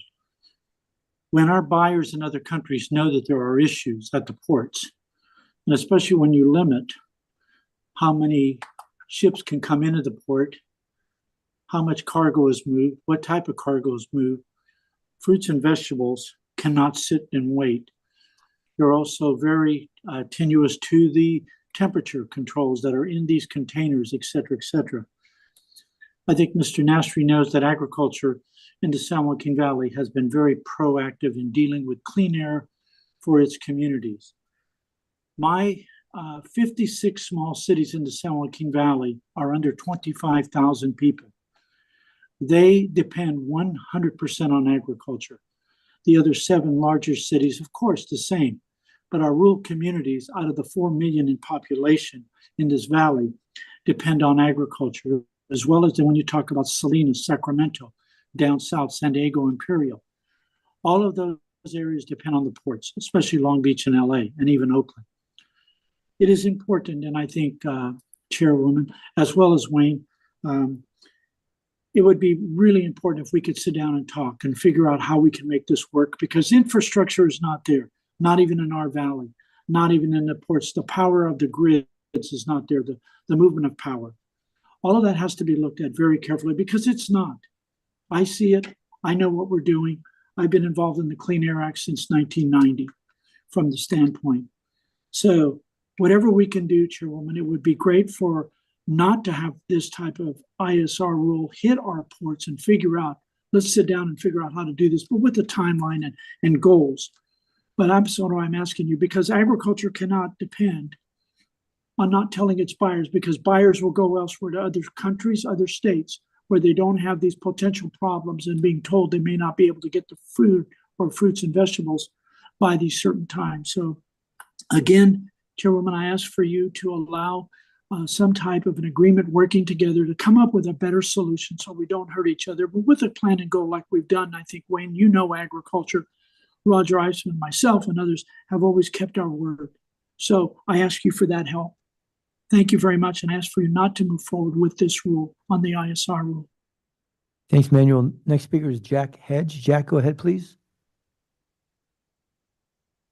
Hello, my name is Jack Hedge. I am with the Patient Group, a Jones Act carrier working out of California, Southern California ports, and primarily responsible for moving goods to and from Hawaii from the West Coast.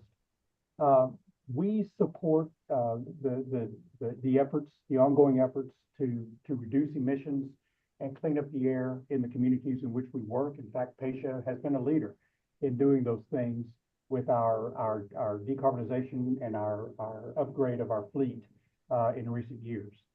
However, we're coming up against a very real issue, and I think you've heard this from other speakers, related to the infrastructure that is available to support further cleanup efforts. And it's not just electricity. It goes to the ability to use and access renewable fuels, alternative fuels, alternatives to diesel that can power the equipment that moves the cargo, that moves the goods, that runs the trucks, that moves the trains into and out of our ports, as well as in the ports themselves. So what we are asking for is a consideration by the AQMD of looking at real change and real incentives for the development of infrastructure that support all of these new technologies and all of these new fuel requirements that could be used and would be used if they were available to us in a reasonable manner. Terminal operators, carriers, trucking companies, railroads, laborers, et cetera, we all recognize and are committed to cleaning up our operations, but we are stymied by this lack of adequate infrastructure. Like I said, we have gone about as far as we can go given current limits. We need clear, actionable targets that we can shoot at, that we can work together with AQMD and our utility partners and our energy partners to address real changes and the real change that is needed. Thank you. Thanks, Jack. Our final speaker today on this issue is Adam Borchardt. Adam with a California Fresh Fruit. Go ahead. Good morning. Can you hear me? Yes, sir. Adam, go ahead.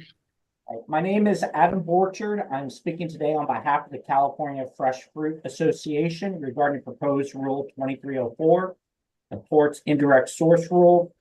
The California Fresh Fruit Association represents over 300 agribusinesses located across California, including growers, packers, and shippers of 13 fresh market vine, berry, and tree fruit commodities. For some of these commodities, such as table grapes and nectarines, California produces nearly the entirety of the U.S. domestic market. Many of these agricultural businesses, especially those located in the southern San Joaquin Valley, are hugely dependent on the ports of Los Angeles and Long Beach to timely and safely export their products, which is imperative due to the relatively short shelf life of perishable fresh market commodities. California agriculture would not be able to access the world's largest markets for our products overseas if the Air District's staff's proposed indirect source rule is an emissions cap on these ports. If the emissions cap results in a cap on total amount of cargo moved, then that will disrupt the flow of goods. Or if the emissions cap results in the imposition of mitigation fees on agricultural exporters, that would similarly restrict our access to markets abroad and be just as detrimental as a cap on cargo. Either way, major disruptions or limits will result in closed markets and spoiled products, and will directly impact the availability and price of food for consumers here and abroad. As Californians, farmers care deeply about air emissions, clean air, and clean water. These and many more factors impact our ability to grow crops that the nation and the world have come to expect from California. The California agricultural industry supports reducing emissions, but we urge the board to pursue a collaborative approach, one that will ensure the continued movement of perishable goods that is essential to protect both our industry and the food supply. We know that the state of California is a vital partner on this issue, and we call on the state to adequately fund the infrastructure needed to support a just and equitable transition to a future with lower emissions, more jobs, and greater support for our farmers and growers. Thank you. Thank you, Adam. And that concludes our public comment portion. Thank you. Now, this item isn't for discussion today, so I'll just ask our Wayne to give a remark about it. Thanks, Madam Chair. If I may, I'd like to thank all the speakers that are here today that took time out of their day to share their thoughts with us. And that's for the people not only in this room, but for the people that participated via Zoom. The South Coast AQMD recognizes the challenge before us. And for nearly the last 50 years that this organization has been in existence, it has been able to work with industry to make this state one of the largest economic powerhouses in the nation. And during that time, we've been able to clean the air. We've been able to grow jobs. We've been able to, most importantly, improve public health. And that is the main commitment that this organization has, to achieve those clean air standards and improve public health. And we're committed to that. And we're committed to do it in a way that preserves economic justice, environmental justice, and again, most importantly, public health. We do that through collaboration. We do that working with all parties. We can continue to do what we do by working with all parties. I want to be clear. There is no language. There is no language for consideration on what this ISR looks like. And what you heard today, we agree. Infrastructure is absolutely critical. Without it, how are we going to deploy the technology? The challenge before us is how do we collectively work together to make sure that infrastructure is deployed as quickly as can be? How do we work together to make sure that those groups that are responsible for making sure that the technology and the infrastructure is available can be held accountable?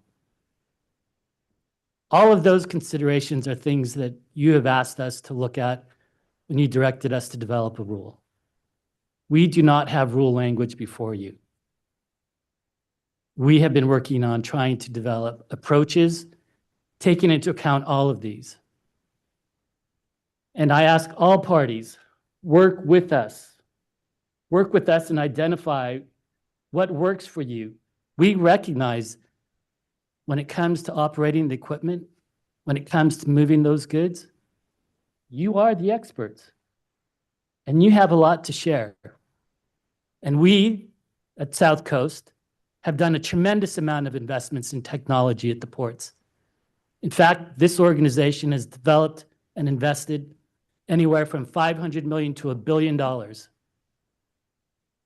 We recently received the CPRG grant, and we supported both ports with the EPA grant that we hope to be announced soon, which we expect our ports to get a significant share of funding. We will continue to work on securing funding for our region. We will continue to work on securing jobs for our region, and all the while improving public health.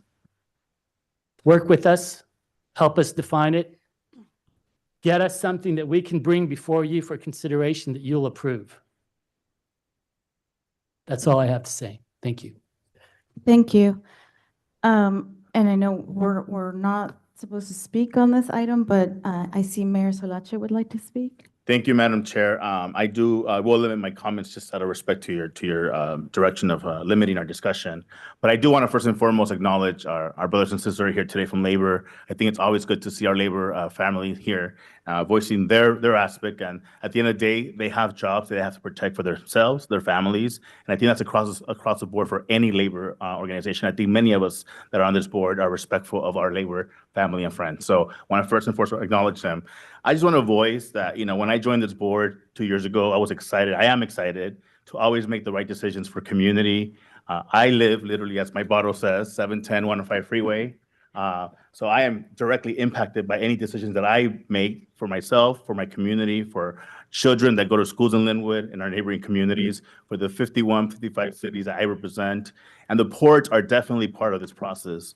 I hear out loud and clear our EJ community, our labor community, that we all want to breathe clean air. There's no secret about that. But obviously, as Wayne said, we have to come with a solution that makes sense for everyone. So I'm just happy to hear their voices in this process. I want to amplify the fact that we did have a schedule this year, that the rule was going to come this year, 2024, in the fourth quarter. Now it's been moved to next year in 2025. If something came by November, I would be we're happy to vote on something, but I know that we're not there yet. I mean, the reality is that we don't even have draft language. We were told draft language of last year, 2023. We were told August of 2024. We're in October now, and there's no draft language. So equally, our environmental community, our labor friends, our industry, no one has seen, and this board has not seen draft language on what this possible situation will be for our community. So I do want to amplify process-wise. Staff has not presented to this board language that we could consider and what's going to happen. So that being said, I do hope that, as Wayne said it publicly, that we have everybody at the table, because every voice matters. The EJ community matters. Our labor matters, our industry matters, everyone matters in this process. And at the end of the day, we all want to breathe clean air. I live on the 710, 105 freeway, and I want to make sure that our communities that I represent, I know I have two other counterparts are from three other counterparts that represent LA, and we are in one of the most polluted areas, so we want to make sure that equally we find solutions that matter. But in the process, we have to make sure that every voice is heard. And when voices are heard, like today, our labor family that have to go back and speak to their partners, their wives, their husbands, their kids about their jobs, that's important. So I just want to amplify that voice as well. And I do hope that the staff presents a draft or a solution, a compact, whatever you want to call it. And ultimately, if it's an ISR, but that's inclusive of everyone's voices. Thank you, Madam Chair. Okay, thank you. All right, with that, we have to go out of order. Is it item number 23 that we need to handle? Okay, so before there are issues with quorum, we need to handle one of the public hearings. It's item number 23. Staff, is there a presentation? Thank you so much for your time today. Yes, we have a presentation, Madam Chair.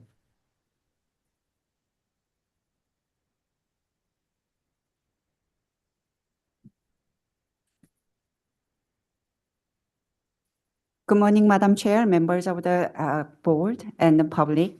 I am Sengmi Lee, a Planning and Rules Manager, and today I'm presenting Coachella Valley Attainment Plan for the 2008 8-hour ozone standard.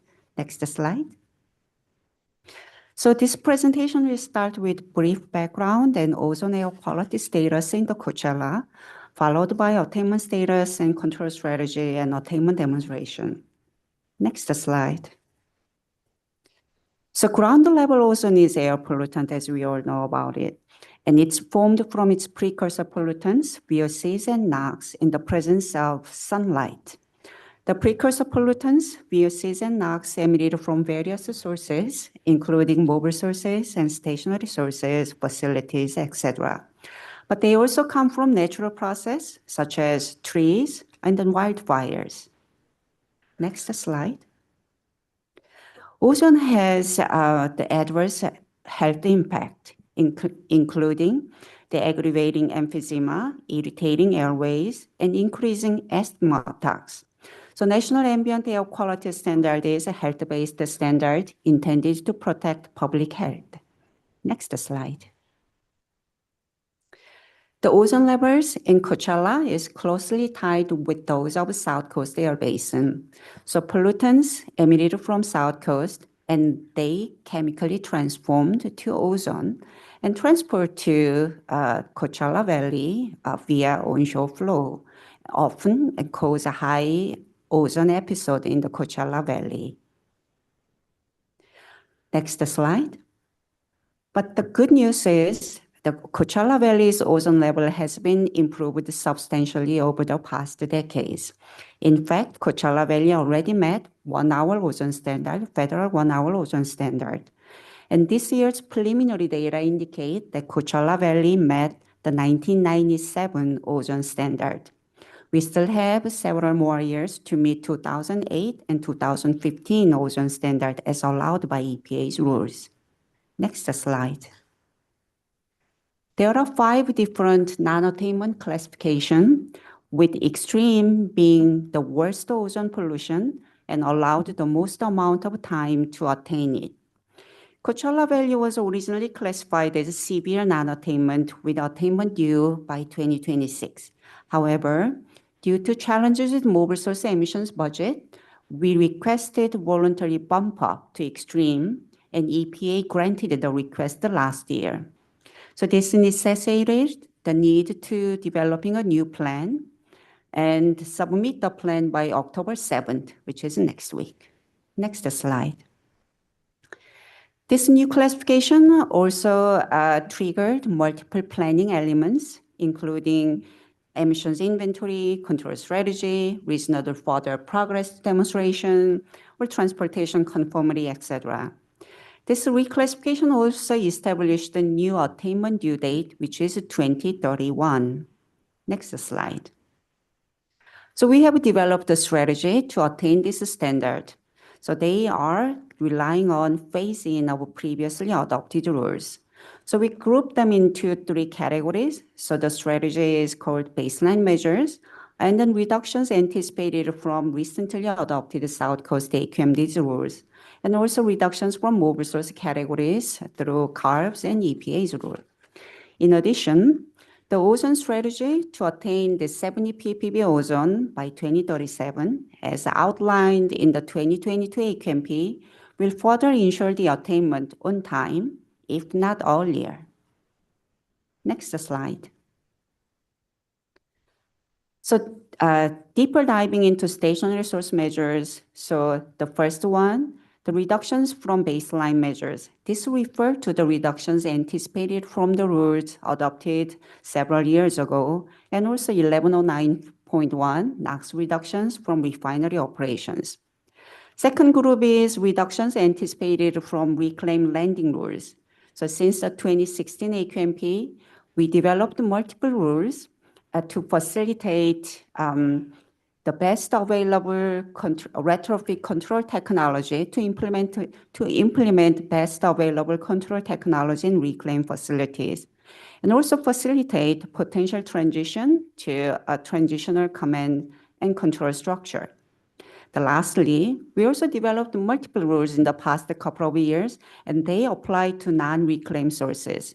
In this attainment strategy, we also quantify the reductions from those rules as well. Next slide. We also need reductions from mobile sources as well. And those needed reductions will come from various regulations adopted by CARB mostly. They include, for example, Advanced Clean Cars 2, applying to light-duty mobile vehicles, mobile sources, and then Advanced Clean Fleet, applying to heavy-duty vehicles, and for example, in-use diesel-fueled equipment regulation, applying to off-road categories, in-use locomotive regulations, applying to federal sources. So EPA's Clean Truck program is expected to bring marginal amount of NOx reductions as well. Next one.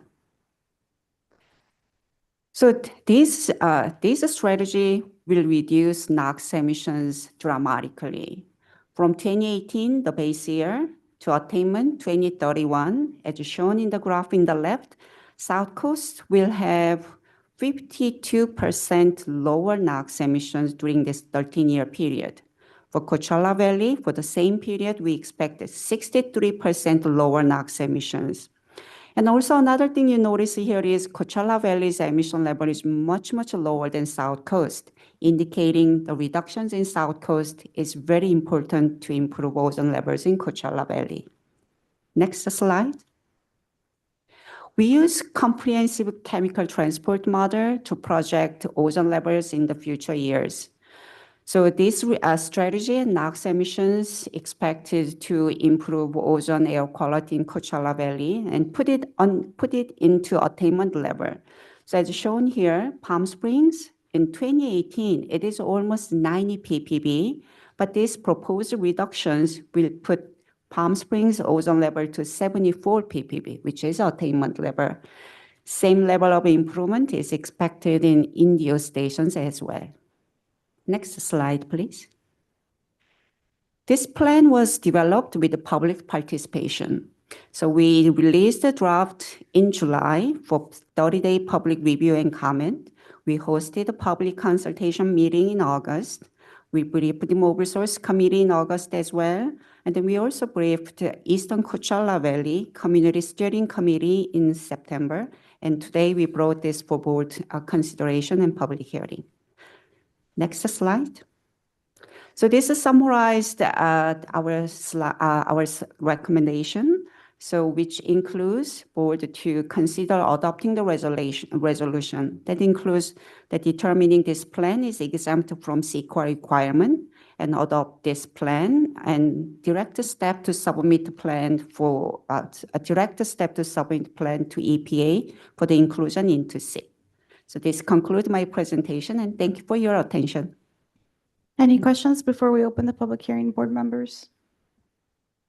Okay. We'll open the public hearing. I don't have any speakers signed up here live, but you are welcome to come up and speak on this item. It's a public hearing.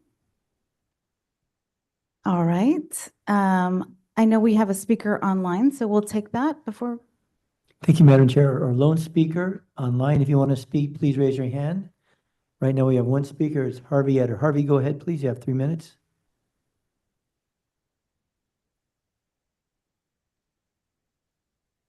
Harvey, you're muted. Okay. Hello, am I being heard? Yes, go ahead. Yes. Okay. Yes, my name is Harvey Eder. I'm speaking for myself and for the Public Solar Power Coalition and like-minded folks and people about social justice, environmental justice, etc. It was noted in the presentation that most of these emissions are very important. It comes from South Coast. Okay, it goes out there to Chow Chow, and the stuff being due by EPA by the South. We just found out today.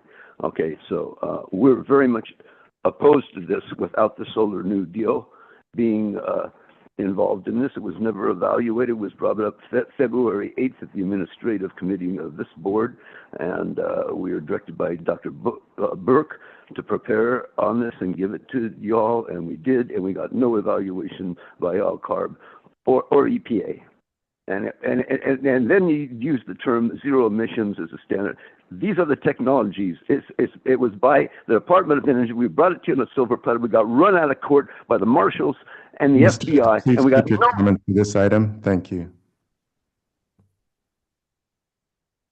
Okay.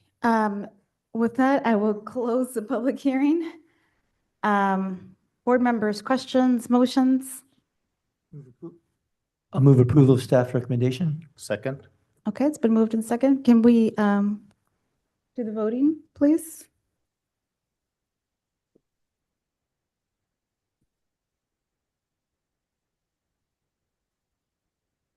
All right. It's at the tiny screen above, but it passed for those of you who are in suspense about that one. All right, so let's go back to consent calendar, items 1 through 20. Any board member issues on this or? No. Comments? Okay, all right. Second. All right, let's do a vote on that. We don't have any disclosures on this one, Bay? No, we don't. Thank you. Oh, I'm sorry. We do have one hand raised. I moved too quickly. Thank you, Madam Chair. One hand. We have one hand. It's Rita Loof. Rita, go ahead, please. You got 3 minutes. Good morning. Rita Loof, Director of Environmental Affairs for RadTech International. My comments are related to item 2A on the agenda, which is Rule 1151, Automotive Coatings. We submitted comments to staff opposing the current proposal because we have several concerns with a lack of clarity for definitions and test method, but most importantly, the burdensome administrative requirements in this rule. Our materials are not formulated with toxic air contaminants or VOCs and are typically below 50 grams per liter, which is minimal compared to some of the proposal limits, which are as high as 840 grams per liter. While it may make sense to scrutinize high VOC materials, it simply makes no sense whatsoever to subject companies who are investing in clean air technology to the same level of scrutiny. I would like to call the board's attention to some of the requirements for record keeping, but there are too many to mention in 3 minutes. So I'll just give you a sample of some of them. Name and manufacturer, application method as recommended, category and mixed ratio requirements, actual VOC and regulatory VOC, specification sheets, material safety data sheets, technical data sheets, or any other quality data sheets that demonstrate the material is intended for use as an automotive coating. Specification sheets, material safety data sheets, technical data sheets that list the actual VOC and regulatory VOC content. The date of manufacture, or a code indicating the date of manufacturing. In addition to all that, there are quantity emission reports, QERs, that must include product manufacturer, product name and code, applicable Rule 1151 category, actual VOC and regulatory VOC content, whether the product is waterborne or solvent-based, the total annual volume. And again, there are more. In conclusion, we strongly oppose the new additional requirements. There is already a record-keeping rule that we comply with. That's Rule 109. Please provide some regulatory relief for UV, EV, LED materials. Thank you. Thanks, Rita. Okay, excuse me. That's the only public comment we have. And then we can go to voting, please.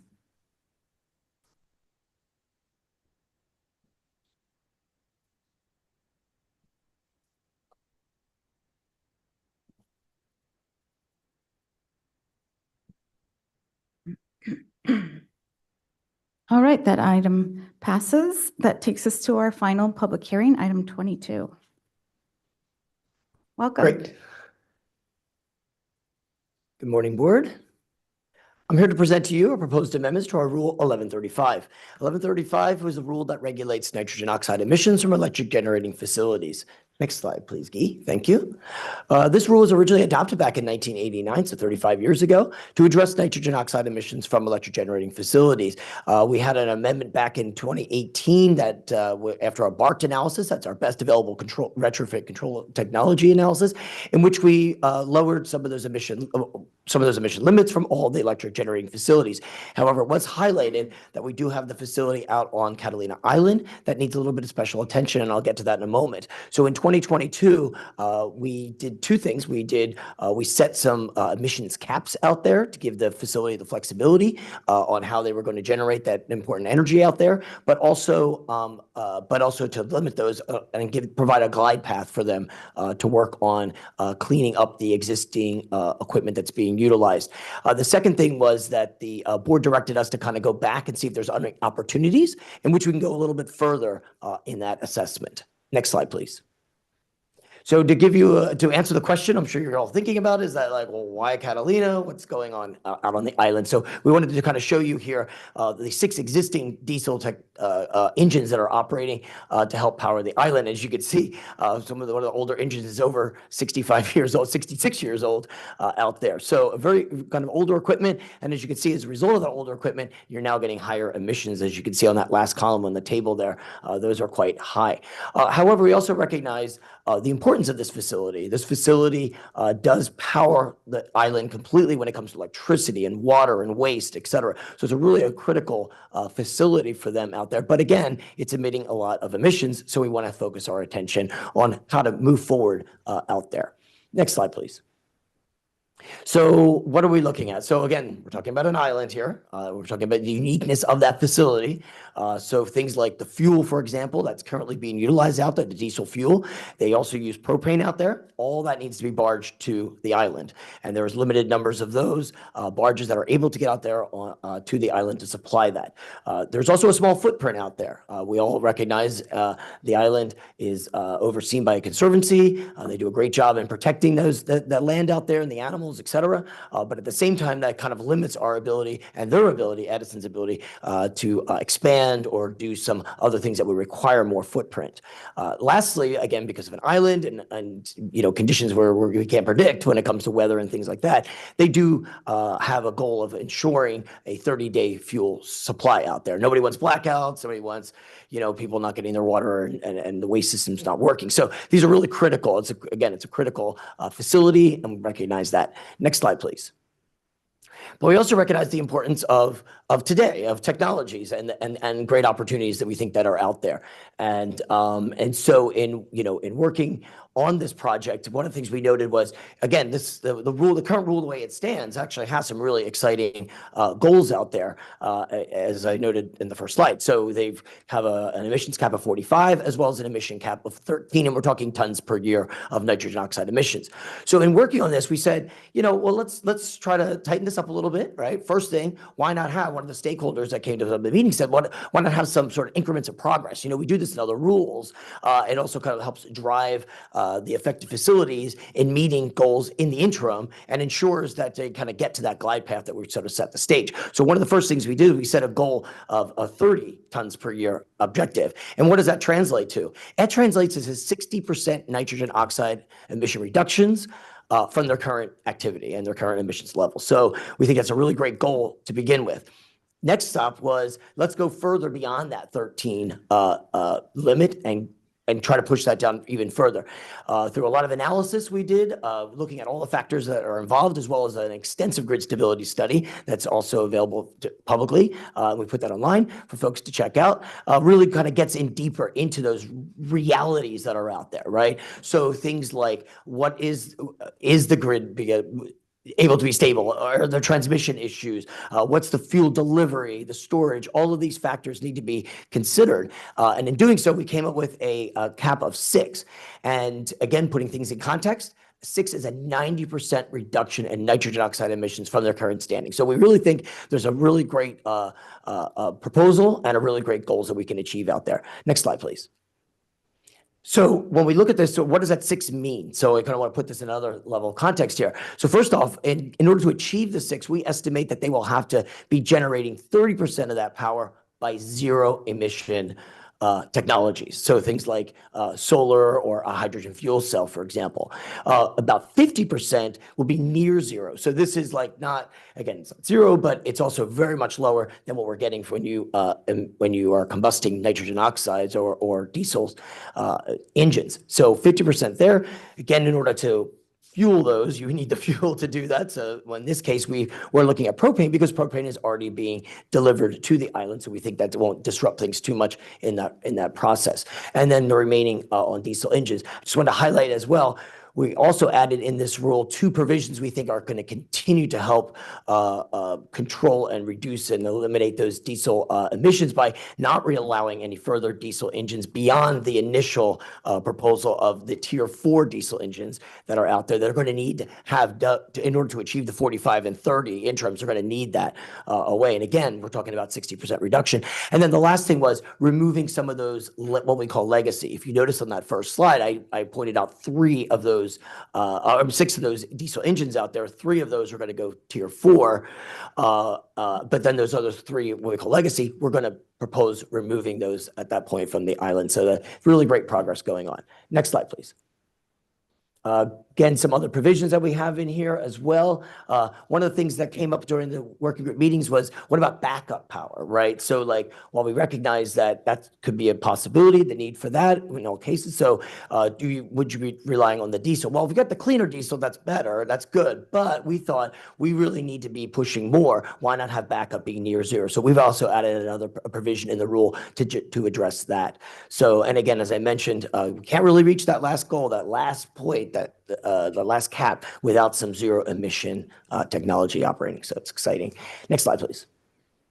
Cost effectiveness, as we do with all of our rules. Remind the board did approve back in the 2022 Air Quality Management Plan a sort of higher cost effective value. And like the board directed us, we adjusted that for inflation. So we provided those values there. But as you can see, comparatively for this particular project, for this particular amendment, we're talking much lower than that guidance that you guys provided to us. And again, achieving a final 6 tons per year emissions cap and producing a lot of annual emissions as a result. Next slide, please.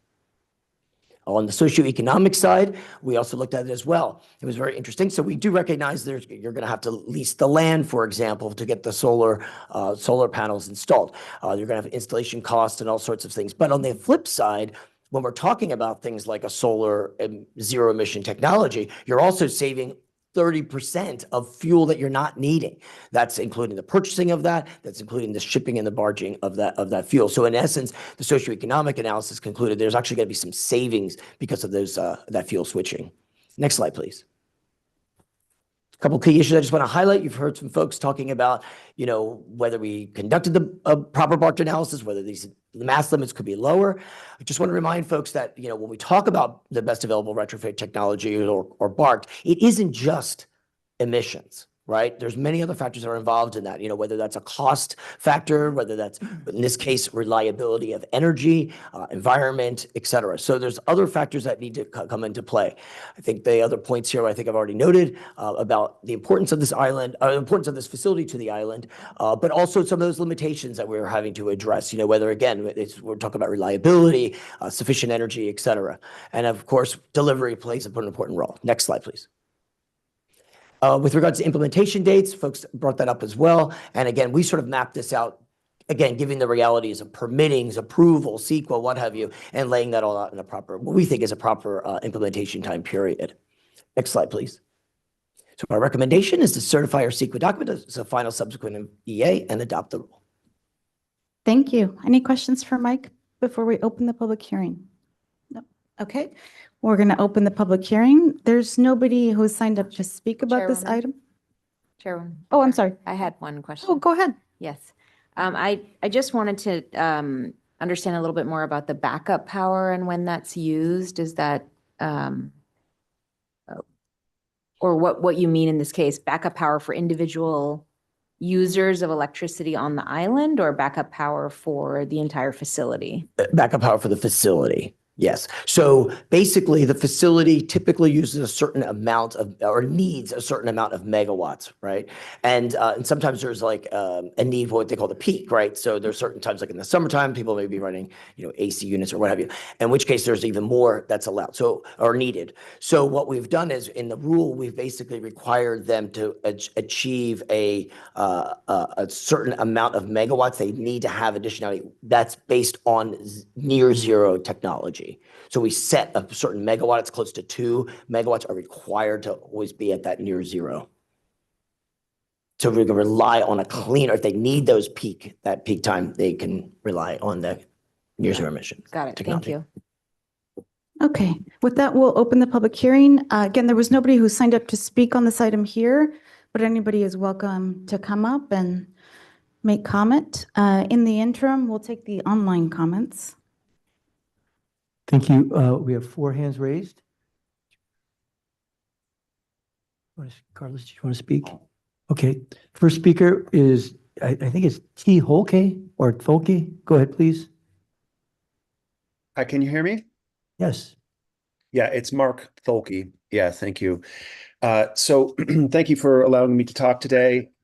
My profession, first of all, the name is Mark Tholke. The company is Golden State Renewable Energy. My profession is project development for clean energy projects. Here today to talk about solar at Catalina Island and Rule 1135. A little bit of background.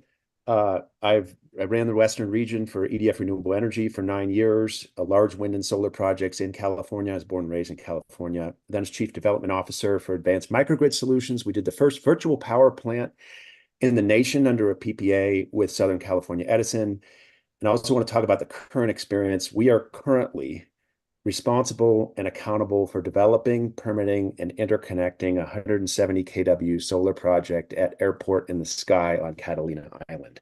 So we're currently doing solar development on Catalina Island. So the purpose of my comment is that solar can be done on Catalina Island. The permitting is not going to be easy. It's actually going to be extremely challenging. I've done big projects in California. This is a very challenging permitting environment, but it can be done. And I would submit that it can only be done if SCE is rowing in the same direction and policy leaders in the state of California are rowing in the same direction. We can get a meaningful solar project done on Catalina Island. And I'll note that the air district's rule changes, if requiring use of zero carbon resources, zero emission resources could help expedite. So just again, GSR, we are a pure play project developer. Our business model, we develop projects, we earn a fee that covers our costs, and then we do it again. We do not have a position on who owns the project, whether that's SCE that owns the solar project or whether it's a third party. We just want to see the solar project get done, and we want to be there to help get the project done. We're committed to this thus far. We need some policy signal, though. We've already made an investment approaching $50K on a solar project, Middle Ranch. We're currently in the queue. GFID 9090. To my knowledge, we're the only person in the queue for a solar project. Permitting at Middle Ranch is going to be very difficult. I already know because I've had a glimpse of how difficult it is to get just a smaller project done at Airport in the Sky, but it can be done. And we should also explore solar on the reservoirs, which, in my opinion, will be less of a permitting challenge.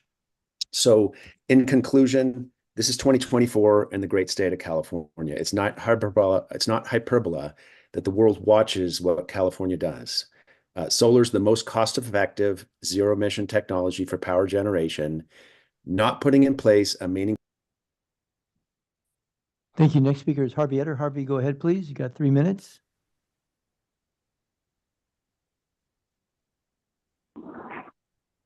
Hello, am I being heard? Yes. Okay, my name is Harvey Etter. I'm speaking for myself and for the Public Solar Power Coalition. Been coming to the district about 40 years, and the state PUC, etc. Consultants 50 years. Anyway, first of all, I got soft feelings about, warm feelings about Catalina Island.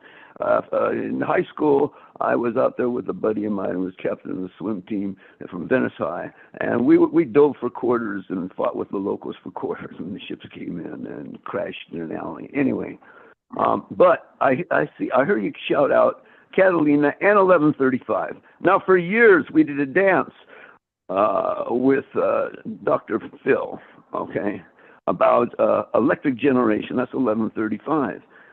I'm curious that you're setting a precedent and there's some kind of negative juju, bad feelings and policy coming out of this. From Catalina Islands, there's a little thing and what's happening here, owned by Wrigley, conservative stuff and all this.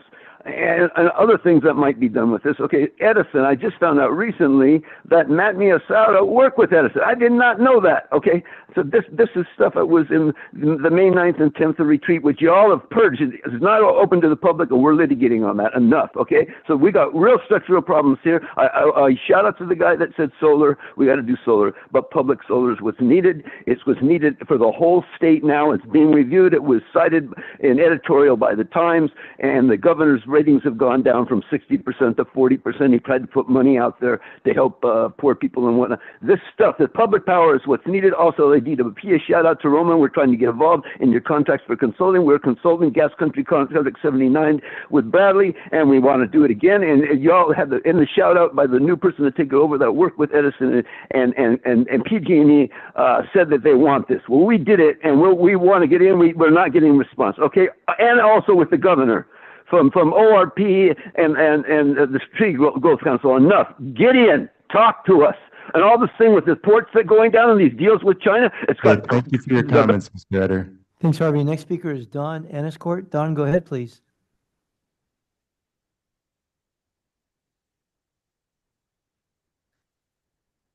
Don, you're on mute.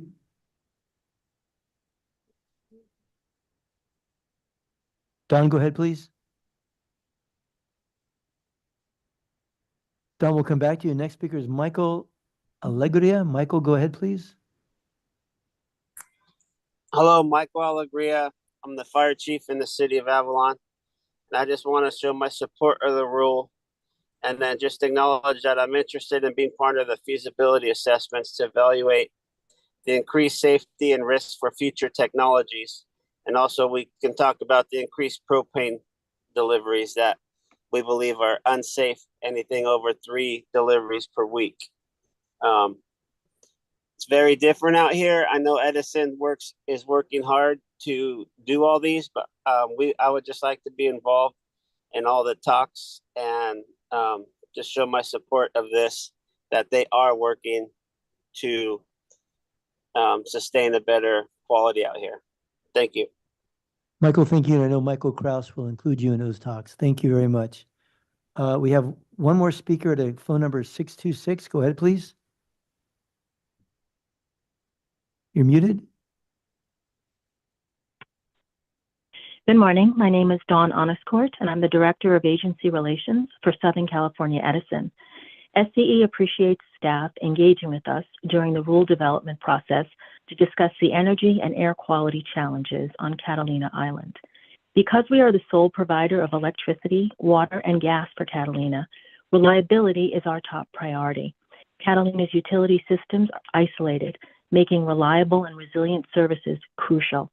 The proposed amendments for Rule 1135 require a redesign of the island grid, considering operational challenges like fuel availability and delivery, space limitations, supply chain issues, maintenance, emissions limits, and extreme weather events that can lead to peak loads.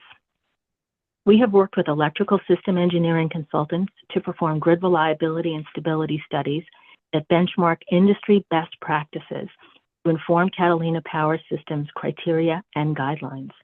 Despite releasing a Catalina all-source request for offers, the proposals to achieve 30% annual energy generation from zero-emission sources, we received no bids that met the requirements for the island, indicating that emerging technologies are still speculative and not yet cost-effective. Though the proposed rule sets aggressive emission reduction targets and milestone dates with much uncertainty, we are committed to addressing these challenges through further collaboration with AQMD and other critical stakeholders who can help make this effort a success. These parties include other agencies, such as the California Public Utilities Commission, the California Coastal Commission, and the Los Angeles Department of Regional Planning, whose approvals may be required. It includes island stakeholders who manage land availability, such as the Catalina Island Conservancy. It includes resource developers and third-party consultants who can conduct comprehensive reliability studies. SCE is committed to transforming Catalina Island to a clean energy future in alignment with our Pathway 2045 goals. We will take future actions to identify feasible near-zero and zero-emission technologies and work with key stakeholders for land availability, resource development, and regulatory approvals. We will not be able to get there without the strong support from AQMD, the community, and other authorities having jurisdiction. In closing, we support the passing of Rule 1135 today. Once these engines are installed and operational, this will lead to an immediate 60% reduction in NOx emissions and even greater emission reductions over time. This will improve the air quality for Catalina Island and the local communities, and we're all on board with that. Thank you very much for the opportunity to comment on this important. Don, thank you so much. Okay, with that, there are no other speakers here, so I'll close the public hearing. We have some hands raised from board members. Councilmember Rodriguez. Thank you. I just wanted to ask staff, has there been anything you could share about input from the local government at Catalina, the council, what's their perspective on this? Obviously, it's the top of the list of quality of life, being able to how this issue will be handled. It's great to see the comment by the fire chief, Edison, as well. So that's my first question, local government coordination and their support. Then regarding slide 5, could you give an example of extenuating circumstances that would require a 3-year extension?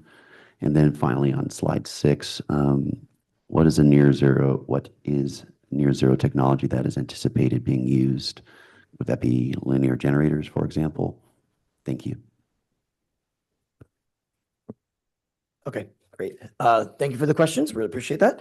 Yes, of course, we were in contact with Catalina authorities out there. We met with Conservancy. We've talked to the California Coastal Commission, as well as, of course, as you noticed, the fire chief. So we actually did meet them even on the island as well, and they've been very helpful on their process because, like for example, one of their they had these tanks out there and we thought they could all be utilized, but since recent code changes, we were highlighted by them, for example, that wasn't the case. So all of those factors are really critical in making those decisions that we're making here today. With regards to these extenuating circumstances, these are things like supply chain issues, which we know we've recently experienced during COVID. Let's say approvals, there's a number of approvals that need to take place. There could be again, out of the control of Edison on getting those approvals. Again, we talked earlier about land leases needed for example, Elmira Ranch for solar. So, again, we can't really predict those things and that process that is going to take place there. So that could be something, again, that's out of their hands in meeting the deadlines that we set forth in the rules. So we're providing that flexibility. And then I believe the final thing was you were talking about the near zero type technologies. Yeah. So again, the way we sort of crafted this is providing that flexibility for the facility or for the company to decide how they want to achieve those emission limits. So we're not dictating that technology. We tend to be technology neutral in our rules anyhow. But to give you some specific examples, one thing is linear generators is one of the big areas that they're looking at as well, because you can get that started, you can trigger that technology with propane. And again, they already have propane going to the site. So that's a promising technology. They currently have microturbines out there for some of that, but those are getting old and they want to replace those. And but again, that's the type of technology that could also be utilized. And then of course, fuel cells. So. Okay, so just go back to my first question. Do we have a sense as we're poised to look at this, if the local government council, they've been engaged and they're aware of this, supportive? I heard the fire chief make a comment, but do we have any sense of that? And then as far as the compliance costs, how will those be borne? As far as, is that going to be something that is implementation and a cost to make this occur? Compliance, would that be through what means of paying for this? Is that something that's going to come out of a general fund implication for Catalina and their government, or how will this be paid for? This implementation, is that through Edison and their ratepayers, et cetera, a combination of all of those things? I'd have to have Edison answer that question. I mean, from our conversations with them, this wasn't sort of raised as, I mean, they're aware of that, what they need to do to make those changes, and they're wanting to do that. So again, I can't answer those, how that comes, those systems work, but we have been in conversations with a number of the entities out there. Most of the reaction we got were things like, well, obviously you guys have the authority to do what you need to do when it comes to air quality. Everyone's supportive of things that are going to go cleaner and modernizing. So there was just a general support of that. Councilman, if I may, the utility is responsible for the costs. Whether or not they're going to pass those costs on to the ratepayers, we don't know what Edison intends to do. If I was on the city council, I would just want to know if there's going to be a direct cost burden for the residents there, or any change from a budgetary standpoint for the city, and just the idea that there was some dialogue with this process and local government. It's just, I was just intrigued by that in light of the comment from the fire chief. So I haven't heard directly, yes, the council supports this or not, but I'll leave it there. I'm sorry to interrupt. I just received an important tidbit of information. It's actually going to be more cost effective. Mike, if you can share that. Thank you. So yes, there is an initial capital cost that is quite large, but over the life of the project, we are expecting a cost savings, as we noted in the socioeconomic analysis. Thank you. Okay, Mayor Pro Tem McKellen. Thank you very much. I just wanted to compliment staff on all the work they've done on this rule, because Catalina is a unique area that you have to provide power to. So a lot of difficulties there, and I think you've come up with a rule that's both challenging but achievable, and significantly reducing the emissions. So I just wanted to congratulate all of you for the work you've done. Well said. Mayor Solache. Thank you, Chair. I think Mr. Rodriguez took a lot of my questions, but that being said, Catalina obviously is part also of my district, and I'm just happy the Edison's comments today as well, because they were satisfactory, as they are the sole provider of all utilities at Catalina, which is interesting, right? As part of this process. And just lastly, Michael, I am always excited to hear your report. It makes it lively, it makes it fun to hear. It's not the funniest thing to hear all the time, but just want to acknowledge you for the work you do as well. Thank you. Thank you. Board Member Krakow. Yeah, I also want to just thank staff and the stakeholders.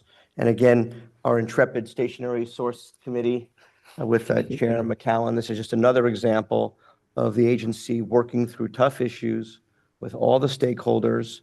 We do it from soup to nuts, from the biggest sources, refineries and utilities, all the way down to, folks like auto body spray shops.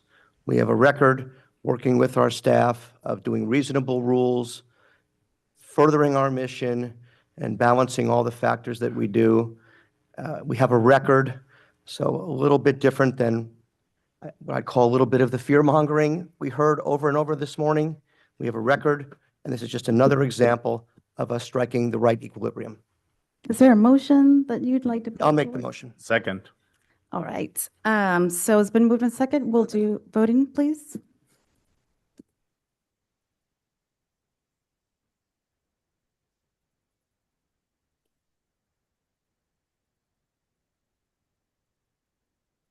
Great, that item passes. Thank you so much, Mike. All right, before we move to closed session, I'd like to have Wayne come up. I just have a quick presentation. It's not scary.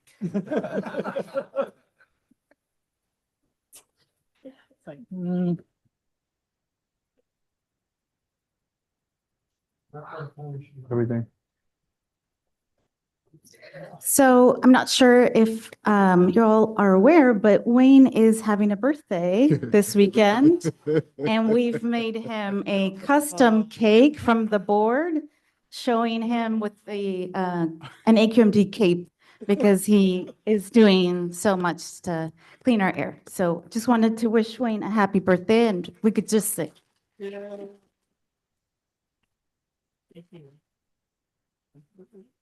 Does each candle,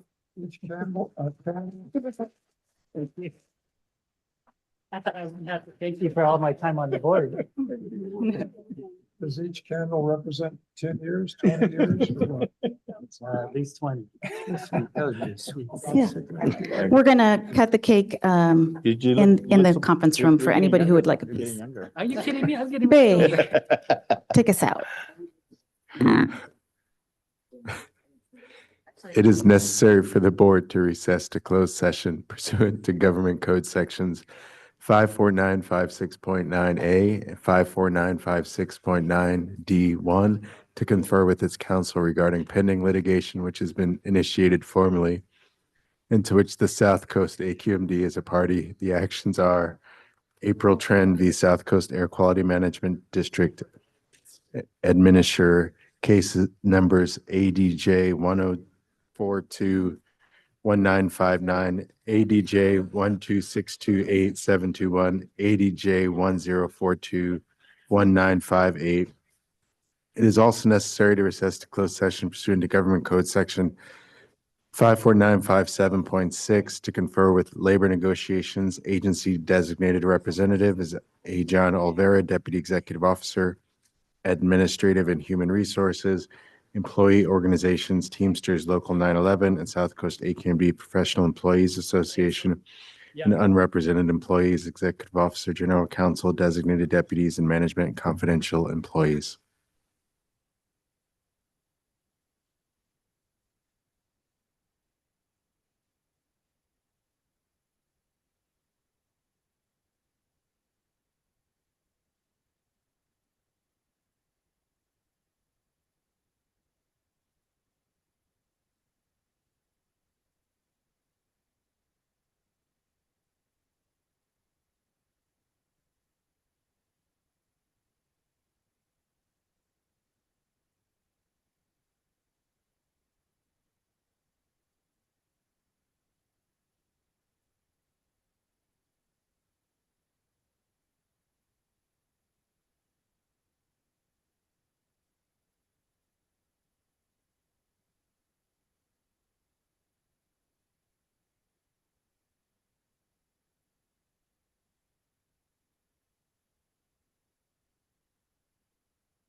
A report of any reportable actions taken in closed session will be provided to the clerk of the board. Thank you. The meeting is adjourned.